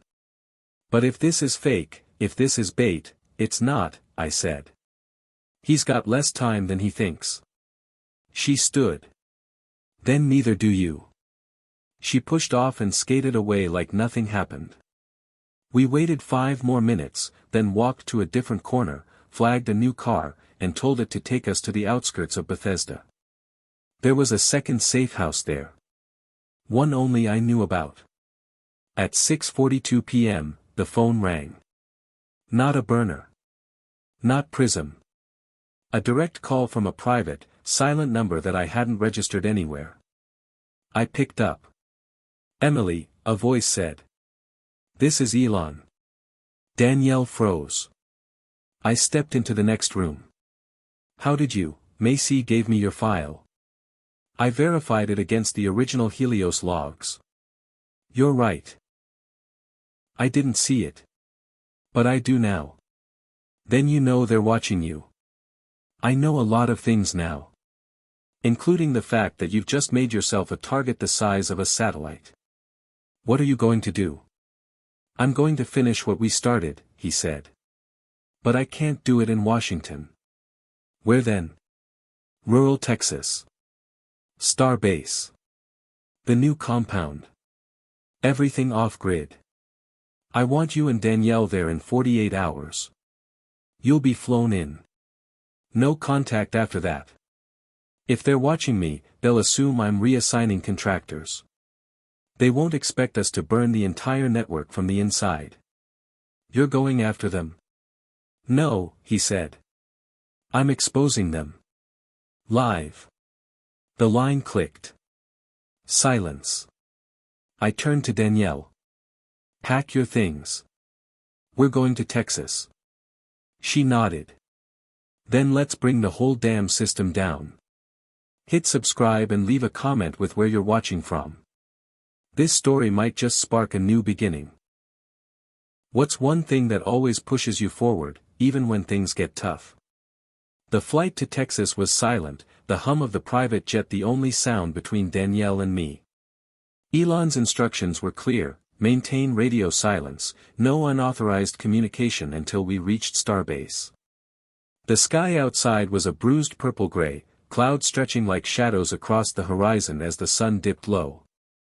I stared out the window, mind racing with everything that had happened in the past 72 hours. The betrayal, the secrets, the narrow escapes. And now, the looming question: what exactly was Elon planning to reveal? But investigations take time. They want to discredit us first. They'll use everything: media, legal pressure, even cyber attacks. Suddenly, an alert flashed: a coordinated cyber assault on our servers. The lights flickered as the system strained under the digital siege. They're trying to cut us off, Marcus said grimly. Elon's fingers flew over his keyboard. Not today. The team rallied, deploying countermeasures, rerouting data through secure nodes across 5 continents. Hours later, the attack subsided, but the message was clear: the fight was far from over. We needed allies. Elon reached out to old contacts, activists, whistleblowers, hackers, anyone with a stake in exposing the truth. They formed a loose network, sharing data and resources under the radar. Meanwhile, Danielle and I focused on building a narrative to keep the public engaged without compromising security. People want heroes, she said. Not just facts. I nodded. Then we tell their story. The scientists who built Helios, the insiders who warned us, the families caught in the crossfire. Days passed in a blur of strategy sessions and encrypted communications. Elon rarely slept, his mind always 2 steps ahead. One night, he confided, I didn't expect this level of resistance. They're desperate. Why now? I asked. Because Helios is operational. Fully integrated into critical infrastructure. If they control it, they control everything, from energy grids to personal data. The weight of that realization settled heavily on me. We were fighting a shadow war for the future of society itself. Then came the unexpected. Macy Linwood, Elon's niece, contacted me directly. "We have a problem," she said, voice tense. "Someone's infiltrated our network. They're planting false data, trying to discredit the leaks. Can you trace it?" "Yes, but it leads back to someone inside Starbase." Paranoia crept in. Was there a mole among us? Elon convened an emergency meeting. "Trust no one outside this room," he said. "We'll run diagnostics, audits, everything." Suspicion strained our team, but necessity demanded focus. Over the next 48 hours, we uncovered a series of covert access points, backdoors planted by a former engineer who disappeared months ago. The evidence pointed to an orchestrated attempt to sabotage us from within. "We're dealing with insiders who've been bought or threatened," Danielle said. "We need to secure every system and prepare for an internal breach." Elon nodded. "We can't afford to lose Helios control now." The tension was palpable. Sleep was a distant memory. But amid the pressure, moments of humanity emerged. One evening, Elon shared a story about his childhood, growing up in South Africa, dreaming of changing the world with technology. "They said I was crazy," he said softly. "Maybe I was. But crazy can change the course of history." That night, Danielle and I sat under the Texas stars, the vast sky a reminder of what was at stake. "Do you think we'll make it?" she asked. I looked up. "We have to." The next phase was clear, a public demonstration of Helios potential, free from manipulation. Elon planned a live-streamed event, showcasing the technology powering entire cities with clean, renewable energy. It was a gamble, giving them a platform to witness the truth firsthand. When the day arrived, global attention was fixed on Starbase. Cameras, satellites, and streaming services converged as Elon took the stage. His voice was steady, filled with conviction. "This is what we've been fighting for. Transparency, power to the people, a future we can all believe in." The demonstration was flawless. Lights flickered on across multiple cities connected to Helios grid, energy flowing seamlessly, emissions dropping to zero. Applause erupted worldwide. But as the event concluded, emergency alerts flashed, an attempt to hijack the broadcast feed. Our defenses held, but the message was clear: the opposition wouldn't surrender. In the aftermath, international pressure mounted. Congressional hearings were called, investigations launched. Yet, the deeper truth remained hidden in classified files and encrypted channels. Elon, Danielle, and I knew the road ahead was long and treacherous. But for the first time, the world was watching. And we had a voice. As I closed my journal that night, I realized this story was far from over. Cameras had caught what Elon Musk did in Washington, but what they hadn't seen was the spark that ignited a global awakening. And that spark was only just beginning to burn. The congressional hearings began in a packed chamber, rows of cameras capturing every expression, every pause, every calculated word. Elon sat at the witness table, calm and composed, but his eyes betrayed a flicker of steel resolve. The room buzzed with tension, the same tension I'd felt in Washington, but magnified. Senators, representatives, and staffers crowded the front rows, some eager to expose what they called reckless endangerment, others genuinely curious about Helios implications. Danielle and I watched from a secure viewing room, the live feed feeding into a bank of screens. The media circus outside the Capitol was intense. Protesters shouted slogans, while tech enthusiasts and whistleblower supporters waved banners demanding transparency and justice. The hearing opened with pointed questions about Helios safety protocols, data privacy, and Elon's role in the recent leaks. Elon answered with precision, weaving technical jargon with plain truths. "Helios is a breakthrough in sustainable energy and behavioral analytics," he said. "But it's also a responsibility. That's why I supported the whistleblowers. To protect the system from abuse. The committee chair, a sharp-tongued senator from the Midwest, leaned forward. Mr. Musk, do you acknowledge that exposing classified information in this manner could jeopardize national security? Elon met the question head-on. The true threat to national security is secrecy without accountability. If systems like Helios are weaponized or manipulated, the entire population becomes vulnerable. Transparency is the only safeguard. The room stirred. Some murmured agreement, others shook their heads. After hours of testimony, a break was called. Elon stepped outside, flanked by security. Danielle and I were waiting near a side entrance. How did it go? I asked. He shrugged. They'll take their time parsing the details, but the narrative is shifting. Over the next few days, the hearings continued, with new witnesses, scientists, engineers, even former intelligence operatives, adding layers to the unfolding saga. A pattern emerged, a deep entanglement of private interests and government agencies, some operating beyond oversight. Meanwhile, the leaks' fallout rippled through social media and news outlets. Hashtags like #HeliosTruth and #PowerToThePeople trended worldwide. Online forums debated the ethics and dangers of Helios technology. At Starbase, Elon convened a strategy meeting. We need to push the story beyond politics, he said. Make it personal. Show how Helios affects real people. Danielle and I began compiling interviews with families impacted by energy shutdowns and data breaches linked to Helios misuse. The human stories resonated deeply, parents worried about privacy, workers displaced by automation, activists fighting to reclaim control. One woman, Maria Lopez, shared how her community had suffered a blackout during a critical medical emergency, traced back to Helios system glitches. Her tears during the interview echoed in my chest. This isn't just about technology, I said. It's about trust. Elon nodded.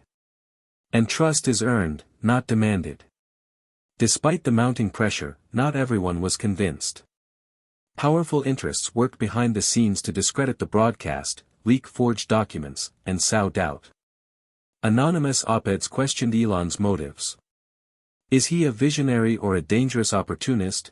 One headline asked. Then, the unthinkable happened. A sophisticated cyber attack breached Starbase defenses again, this time targeting the personal data of our team members. Danielle's encrypted files were compromised, and my own identity was at risk. The message was clear: intimidation. We responded swiftly, hardening our systems and sharing the breach details publicly. The world watched as the line between whistleblower and victim blurred. In the eye of the storm, Elon's resolve only strengthened. This is a test, he said. A measure of how far they'll go to keep control. One evening, as the sun set behind the distant Texas horizon, Elon gathered us around a campfire in the desert.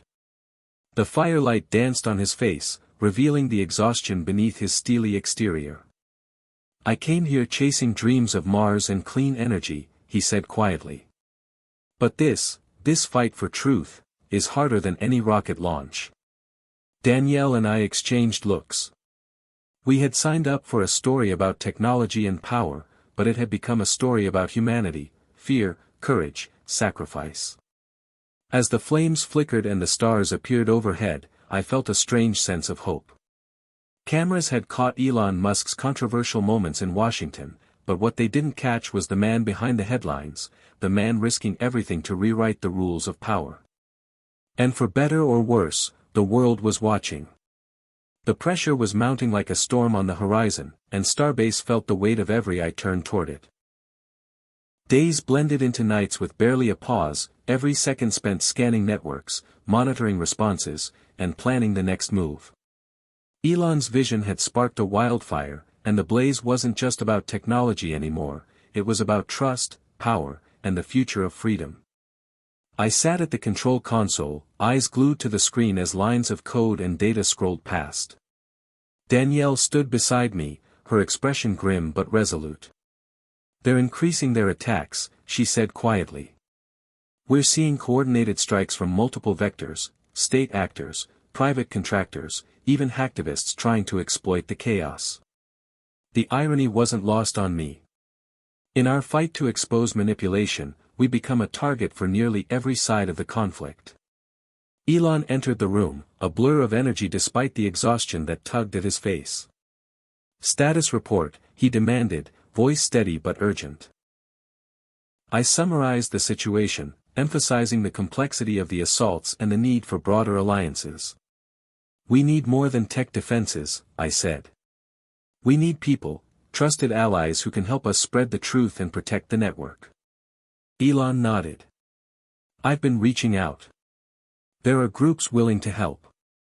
Some are old contacts from Tesla's early days, others are unexpected, activists, journalists, even former intelligence operatives disillusioned with the system." The next day brought a new wave of hope. We received encrypted messages from a diverse coalition calling themselves the Transparent Network, a loose alliance dedicated to digital freedom and exposing corruption. Their support meant additional servers, new firewalls, and most importantly, a global audience ready to amplify our message. But with new allies came new risks.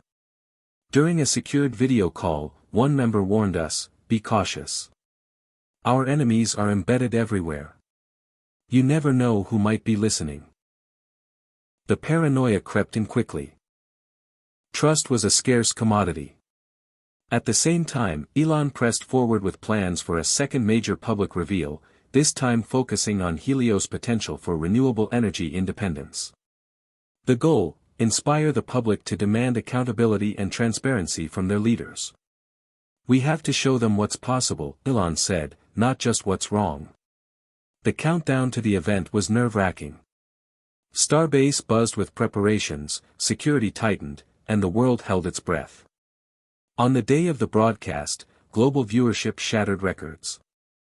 Elon stood on the open desert stage, the massive solar arrays behind him gleaming under the bright sun.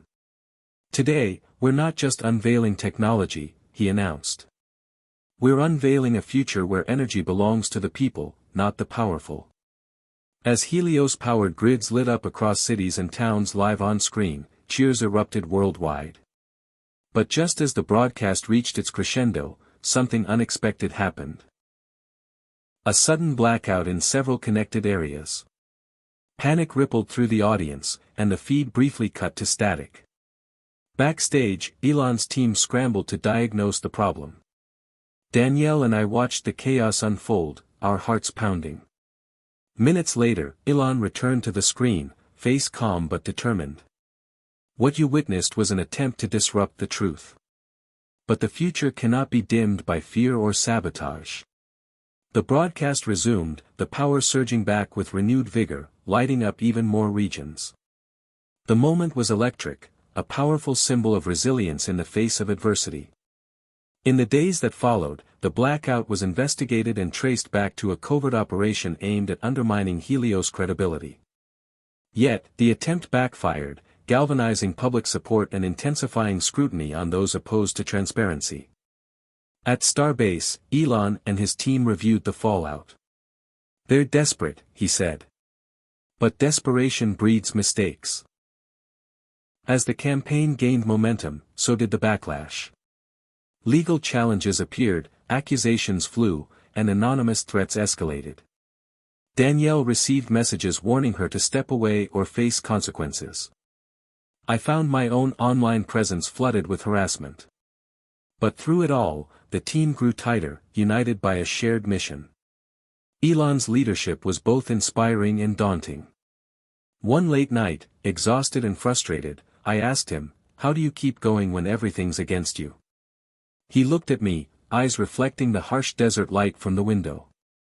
"Because I believe in what we're doing. Because the stakes are higher than any one of us. Because the future we fight for is worth every risk." As summer turned to fall, the global conversation shifted. More governments launched inquiries, more activists rallied, and more ordinary citizens demanded answers. The story had transcended headlines, it had become a movement. Cameras had captured Elon Musk's controversial actions in Washington, but they hadn't captured the full story, the quiet moments of courage, the unseen alliances, the relentless pursuit of a better world. And as the leaves began to fall around Starbase, I realized this was only the next chapter in a saga that would change history forever. As autumn deepened, the atmosphere at Starbase transformed. What had once felt like a secret war now felt like the front line of a global revolution. Elon moved through the facility like a general on a battlefield, commanding, inspiring, and calculating every move. Despite the mounting threats, the team's resolve hardened. The story had grown beyond a mere technological revelation, it was now a human story, of resilience, courage, and the struggle to reclaim power from entrenched interests. That morning, Elon gathered us in the central hub for a briefing. "We're entering a critical phase," he said. "The opposition is ramping up efforts to isolate us. We need to deepen our alliances, diversify our tactics, and be ready for anything." Danielle leaned forward. "What's the plan for community engagement? People need to feel involved, not just informed." Elon smiled slightly. "Exactly. We'll launch a global campaign, The Power of Truth. It's not just about Helios or technology. It's about giving people control over their own lives." Over the following weeks, we built an ambitious program combining grassroots organizing, viral social media campaigns, and real-world demonstrations. Volunteer groups emerged spontaneously worldwide, students, workers, families, demanding transparency and accountability. The energy was electric. One evening, I met Maria Lopez again. Her eyes gleamed with hope as she described how her neighborhood had formed a community energy cooperative using Helios tech. "We're taking back control," she said. "This is what freedom feels like." But victory came with growing danger. We uncovered plans for a covert operation to sabotage the Starbase facility itself, a last-ditch effort by powerful adversaries to silence the movement. Elon refused to back down. "If they want war, they'll get one," he said quietly. Security was tightened to the highest level, surveillance cameras multiplied, and emergency protocols rehearsed repeatedly. Then came the night of the attack. Explosions echoed in the distance, flames licking the Texas sky. Alarms blared as the team scrambled to contain the damage. Amid the chaos, Elon directed efforts with relentless focus, coordinating defenses and evacuations. It was a brutal test, one that could have destroyed everything. But by dawn, the flames were contained, casualties minimal, and Starbase still standing. The world watched live feeds of the aftermath, shocked by the violence yet inspired by the resilience. In the days that followed, investigations revealed the operation was orchestrated by a shadowy coalition within government and corporate interests desperate to maintain control. The revelation further ignited public outrage and accelerated demands for reform. Yet, beneath the turmoil, Elon's personal struggles surfaced. The cost of the battle weighed heavily on him, his relationships frayed, sleep elusive, doubts creeping in. One afternoon, Danielle found him alone by the bay, staring into the water. "You can't carry this alone," she said softly. Elon sighed. "Sometimes it feels like the whole world is against us. But then I remember why we started." The next move was unexpected. Elon reached out to political leaders across the spectrum, proposing a summit to discuss regulating emerging technologies with transparency and ethics. The gesture surprised many, given the bitter confrontations during the hearings. Yet it sparked cautious optimism. The summit was held in Washington, in the same halls where earlier battles had raged. Cameras flashed as Elon entered with a delegation of activists, scientists, and diplomats. The atmosphere was tense but hopeful. The conversations were tough, filled with competing interests and deep mistrust. But slowly, common ground emerged, a shared recognition that unchecked power threatened everyone. As the summit concluded, a landmark agreement was announced, the Transparency Pact, an international framework for ethical oversight, citizen involvement, and open data in technology deployment. The announcement sent shockwaves through the media. Public response was overwhelmingly positive, marking a turning point in the saga. Back at Starbase, Elon addressed the team. "This is not the end, but a new beginning," he said. "The work ahead will be even harder. But we've proven that change is possible when people stand together." As winter approached, the story's momentum showed no signs of slowing. New chapters were being written daily, of innovation, resistance, and hope. Cameras had captured moments of conflict and controversy, but the real story was still unfolding, the story of a woman, a team, and a movement that dared to dream of a better future. And that dream, once sparked by a single leak, was now blazing across the globe. Winter settled over Texas, a rare chill that seemed to mirror the mood inside Starbase. The fight that had raged for months was now transforming into a larger, more complex battle, not just against external enemies, but against the internal struggle for balance. Elon Musk, despite his genius and vision, was beginning to show cracks. The constant pressure, the sleepless nights, and the weight of responsibility bore down heavily. One morning, as dawn broke over the sprawling facility, I found Elon alone in the control room, staring at the screens that monitored the vast Helios network. "You look tired," I said softly. He gave a weary smile. "Tired isn't the word. It's like carrying a mountain on your back every day." Danielle joined us quietly, her eyes reflecting concern. "You need to rest, Elon. We can't lose you now." He shook his head. "If I stop, everything falls apart. The opposition is relentless." But even as he pushed forward, cracks appeared in the carefully constructed armor. Internal conflicts emerged, team members clashed over strategy, questions arose about transparency within our own ranks, and whispers of burnout echoed through the halls.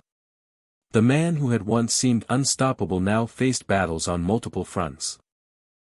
One afternoon, an unexpected visitor arrived, a senior senator from California known for her progressive stance and influence. Senator Harper requested a private meeting with Elon. "I want to help," she said bluntly. "But we need to be honest. Your approach is bold, but some say reckless. We need to build trust, not just shock the system." Elon listened carefully. "Trust is earned, Senator. And sometimes that means breaking the old ways." Harper leaned forward.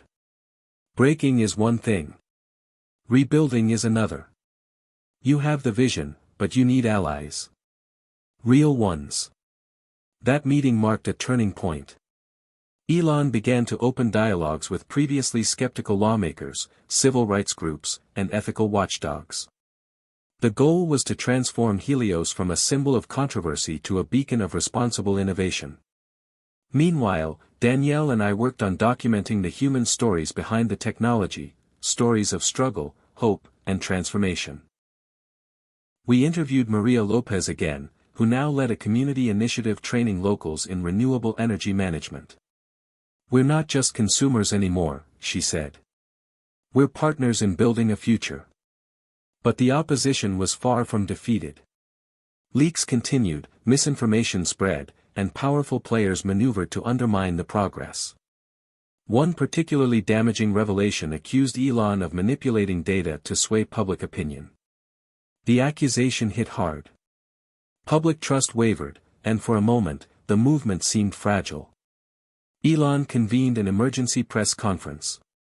His voice was steady, but his eyes were raw with exhaustion. "I stand by every claim made about Helios. Transparency is our foundation. If there are mistakes, we will address them openly." The world watched as he pledged a full independent audit, inviting third-party experts to scrutinize the system. It was a risky move but necessary to restore credibility. As the auditors worked, the team braced for the fallout. Weeks passed with tense anticipation until the report was released, affirming the integrity of the data and highlighting areas for improvement. The public response was cautiously optimistic.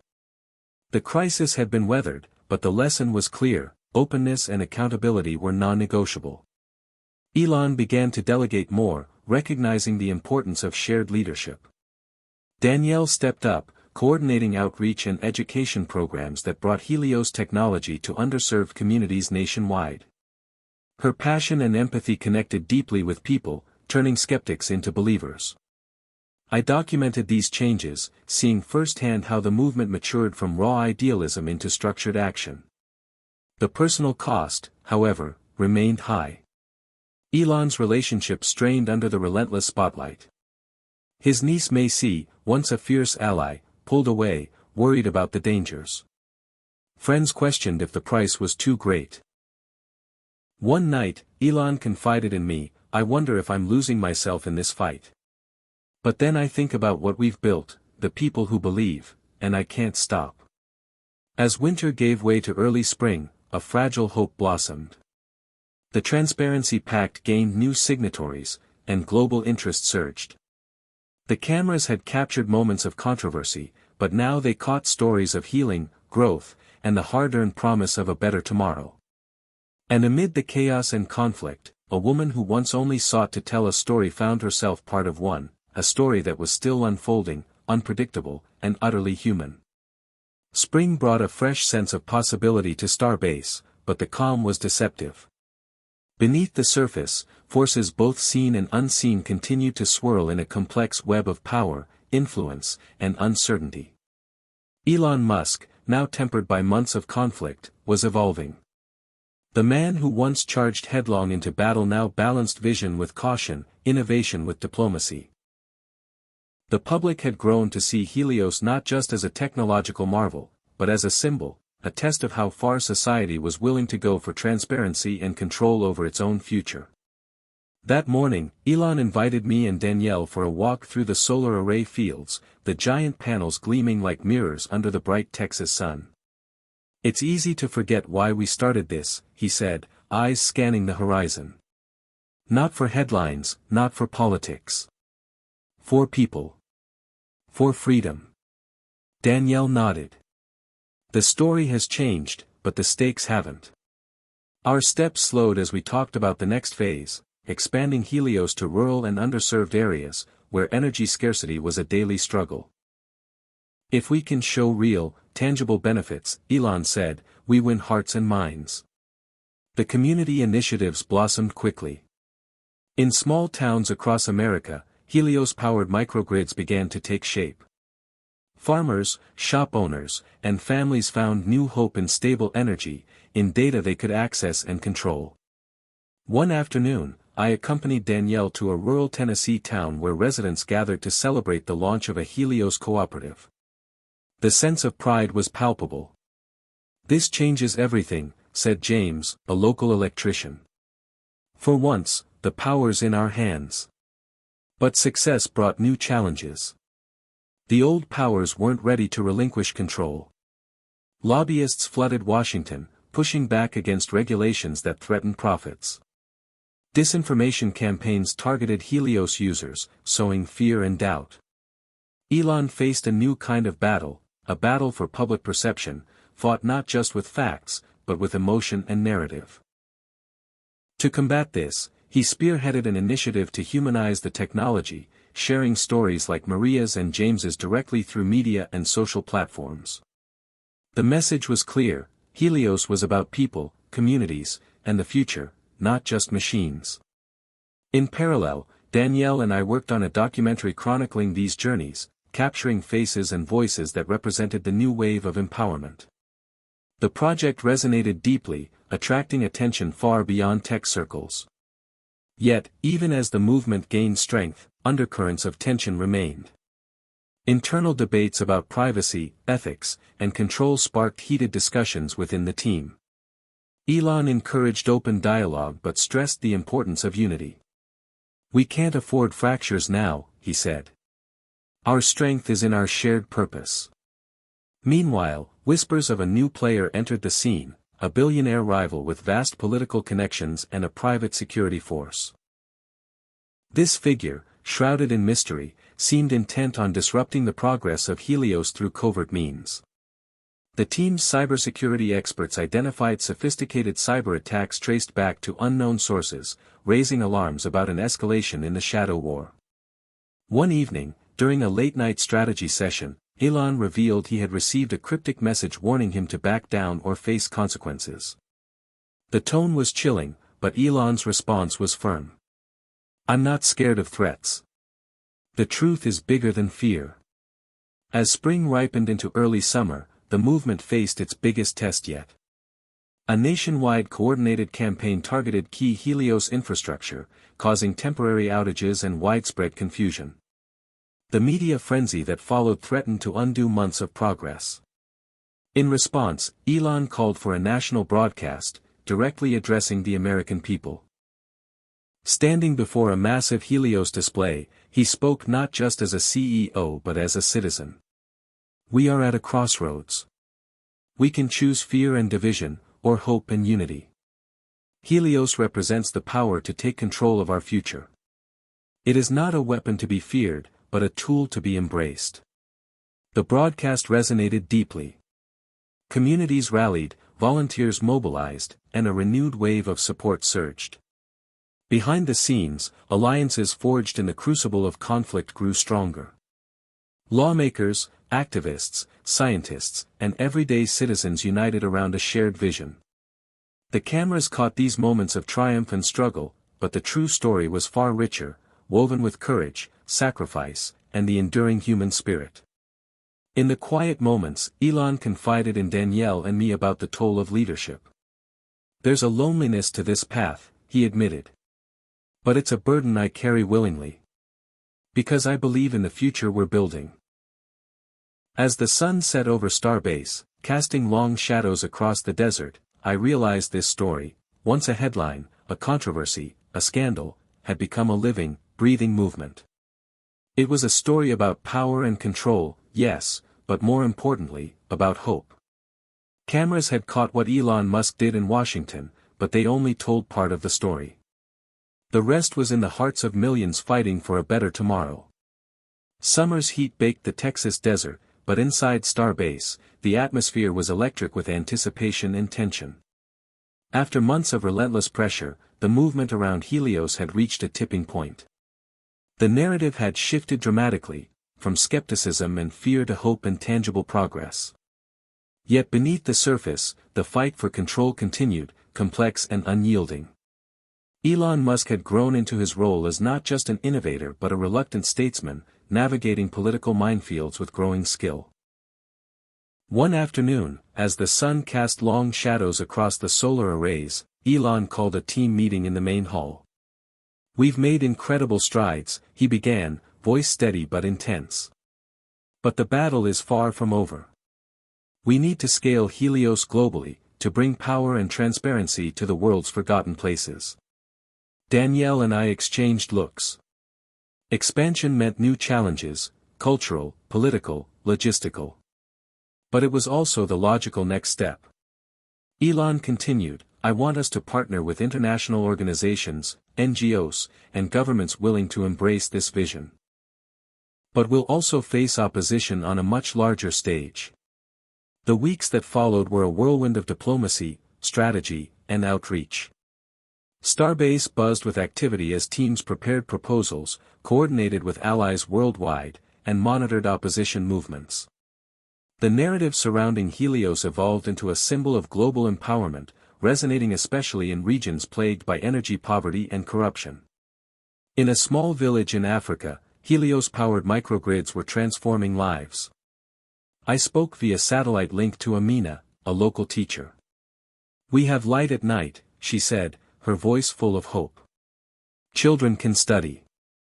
Our clinic works properly. This is more than technology, it is freedom." But with growing influence came intensified threats. Intelligence reports warned of coordinated efforts by powerful multinational entities seeking to suppress Helios's expansion. Cyber attacks increased in sophistication, misinformation campaigns flooded social media. Elon's security team was stretched thin. One night, a near-catastrophic breach was narrowly averted, prompting emergency protocols and urgent calls for increased protections.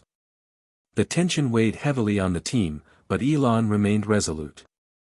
"This is the price of change," he said. Amid this turmoil, an unexpected opportunity arose. The United Nations announced a global summit on renewable energy and digital governance, inviting Elon and his team to present Helios as a case study in innovation and transparency.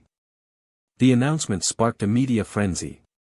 The summit, held in New York City, was a convergence of world leaders, activists, scientists, and industry giants.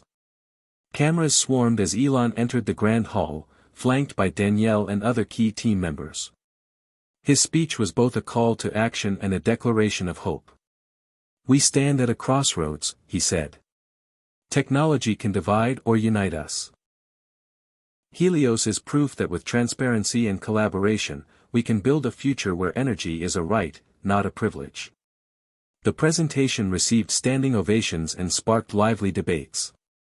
However, not everyone welcomed Helios's rise.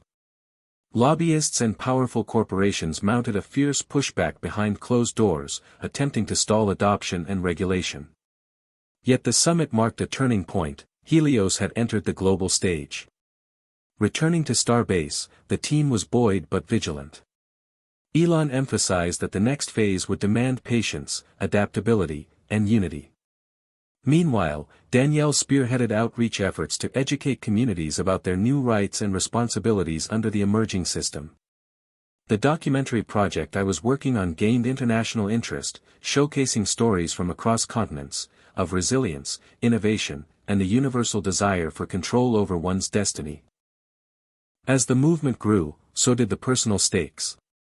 Elon's public profile became a magnet for praise and criticism alike. Paparazzi followed his every move, while online harassment campaigns sought to undermine his credibility. One afternoon, during a rare moment of calm, Elon confided in me, "Fame is a double-edged sword. But if it means sparking change, I'm willing to pay the price." The pressure, however, took a toll on relationships. Friends and family expressed concern, worried that the fight was consuming him. His niece Macy, once a fierce supporter, grew distant, seeking to protect herself from the storm. The isolation was palpable. Yet Elon's determination never wavered. The cameras had captured many moments, controversial, dramatic, and inspiring, but what remained unseen was the quiet resilience, the countless late nights, and the human cost behind the headlines. As summer edged toward fall, the story of Helios and Elon Musk was no longer just a story about technology or politics. It was a story about the power of vision, the courage to challenge the status quo, and the unyielding hope that drives us all toward a better. Fall arrived with a brisk wind that swept through Starbase, signaling a new phase in the saga of Helios and its visionary architect, Elon Musk. The journey had been long and fraught with peril, but the movement was maturing into a powerful force that extended far beyond technology into the realms of human connection and global transformation. Elon, once seen as a reckless disruptor, had become a symbol of resilience and hope, though the road remained perilous. One chilly morning, I found Elon walking alone near the edge of the facility, gazing at the horizon where the first hints of dawn painted the sky in soft hues. "Sometimes it feels like we're chasing a dream," he admitted. "But it's a dream worth fighting for." Danielle joined us, her voice steady. "We're not just chasing it, we're building it." That day, the focus turned inward. Months of external battles had taken their toll, and Elon recognized the need to strengthen the team and himself. He called for a retreat, a week away from Starbase to reflect, recharge, and realign. The retreat took place in a secluded cabin in the mountains of Colorado, a stark contrast to the sprawling high-tech hub. Surrounded by nature's quiet strength, the team found space to reconnect with their purpose. Conversations ranged from strategy to personal struggles, revealing vulnerabilities rarely seen by the public. Elon opened up about the loneliness of leadership and the burden of expectation. "There are moments when the weight feels unbearable," he confessed. "But then I remember the faces of people whose lives have changed because of Helios. That keeps me going." Danielle spoke about her own journey, from passionate idealist to seasoned organizer, and how the movement had taught her the power of community. "We're not just building technology," she said. "We're building trust." The retreat rekindled a sense of unity and determination. Returning to Starbase, the team was energized and ready to face the next challenges. Meanwhile, the global momentum continued to build. Helios microgrid spread to new countries, each community adapting the technology to local needs. Partnerships with NGOs and governments deepened, bringing diverse voices to the table. At the same time, the opposition shifted tactics. Instead of overt sabotage, they focused on legal battles, regulatory hurdles, and misinformation campaigns designed to slow progress and sow doubt. Elon faced these headwinds with a renewed focus on transparency and education. One significant breakthrough came when a coalition of indigenous leaders from South America endorsed Helios, citing its potential to empower remote communities and preserve their lands.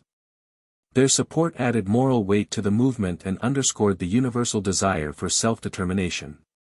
The documentary I was working on captured these stories with raw intimacy, faces lit by flickering lamplight, voices filled with hope and determination. These moments humanized the technology and connected audiences worldwide. Yet, the personal cost remained high for Elon. The relentless pace, public scrutiny, and complex relationships tested him daily.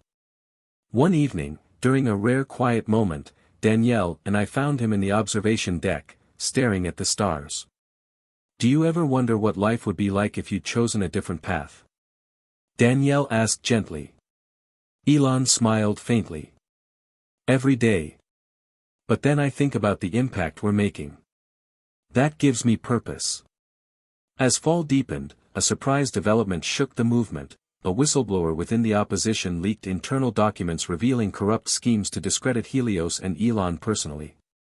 The revelations caused a media firestorm, forcing governments to launch investigations and putting Helios back in the spotlight. The public's reaction was complex, outrage mixed with skepticism.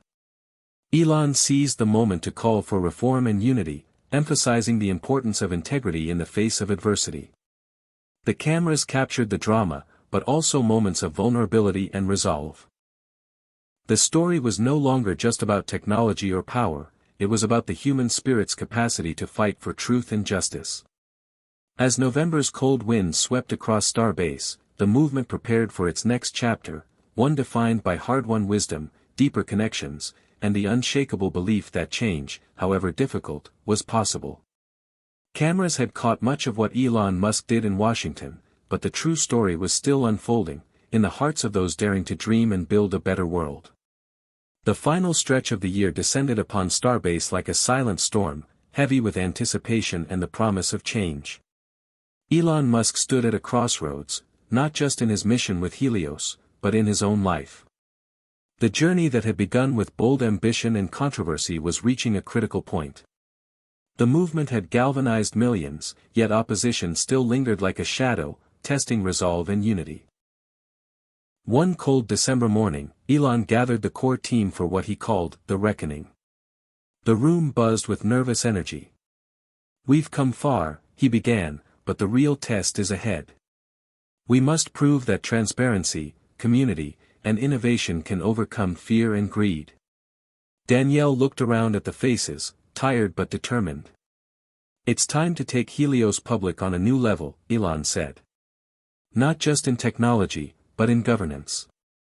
We need a people's council, a way for communities to have real power over their own data and energy." The proposal was revolutionary, a decentralized governance model that put decision-making directly into the hands of Helios users, blending blockchain technology with democratic principles. It was risky, but Elon believed it was the future. Over the next weeks, the team worked tirelessly to design the framework, consult experts, and build the infrastructure. The challenges were immense, technical, political, and social, but the vision was clear. As the new governance system took shape, the cameras followed closely, documenting every step. The public's response was mixed, excitement mingled with skepticism. Critics questioned whether such a system could work at scale, supporters saw it as a beacon of hope. Meanwhile, Elon faced mounting personal challenges. The relentless pace, media scrutiny, and the weight of leadership strained his health and relationships. One evening, he confided in Danielle, "I'm not sure how much longer I can keep this up. Danielle's response was firm but compassionate. You don't have to do it alone. We're in this together. The launch of the governance system was set for New Year's Eve, a symbolic moment to usher in a new era. The event was broadcast worldwide, with millions tuning in. Elon stood before the crowd, a mixture of nerves and determination in his eyes. This is more than technology, he said. It's about trust, community, and the future we choose to build. As the clock struck midnight, Helios users across the globe cast their first votes, shaping policies and priorities in real time. The moment was electric, hope mingled with uncertainty, but the power was undeniably in the people's hands.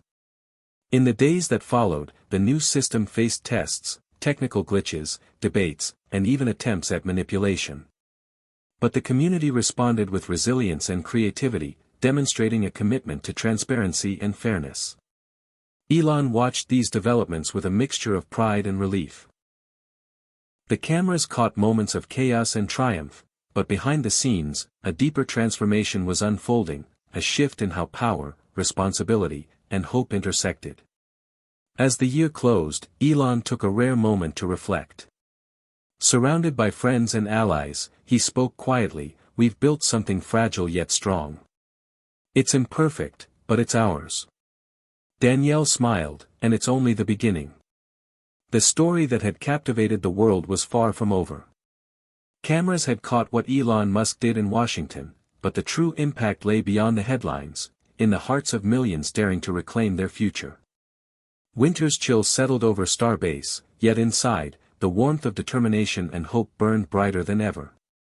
The year's end marked not just a conclusion but a beginning, a new chapter for Helios, for Elon Musk, and for the countless lives touched by their journey. The decentralized governance system had faced its trials, but through community resilience and shared vision, it had endured. Elon stood in the main hall, now transformed into a vibrant hub of collaboration, surrounded by people whose lives had been forever changed. "We built more than a network," he said quietly, "we built trust."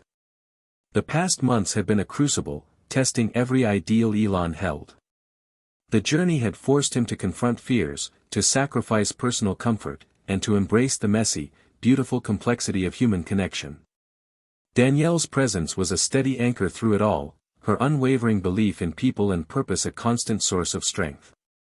Together, they had navigated storms both external and internal, forging a movement that transcended technology to become a living, breathing community. As cameras rolled for a documentary that would capture this moment for history, Elon reflected on the lessons learned. "Life is full of surprises," he said, "but love, community, and sacrifice will always lead the way." The story had begun with controversy and conflict, with cameras catching moments that shocked and amazed. But the true heart of the story lay in transformation, of a man, a movement, and a world striving towards something better. Families powered by Helios celebrated newfound independence, activists found new voices, communities reclaimed control over their futures. The ripple effects extended far beyond Washington, beyond headlines and social media feeds, into the very fabric of society. Yet Elon remained humble, aware that the path forward would never be easy or certain. "This is just the beginning," he said. "Change requires constant courage and kindness." As the documentary crew captured the last scenes, faces glowing with hope, hands joined in solidarity, the hum of technology interwoven with laughter and tears, Elon looked out across the crowd. A young girl holding a Helios-powered lantern caught his eye. Her smile was radiant, filled with possibility. In that moment, he saw the future, a future where power was not just energy, but agency, not just technology, but trust. Cameras had caught what Elon Musk did in Washington, but the story that mattered most was the one unfolding every day, in every life touched by the movement. A story of hope, resilience, and the unbreakable human spirit. As the final scene faded, the message was clear: the future belonged to those brave enough to build it. Hit subscribe and leave a comment with where you're watching from. This story might just spark a new beginning. What's one thing that always pushes you forward, even when things get tough?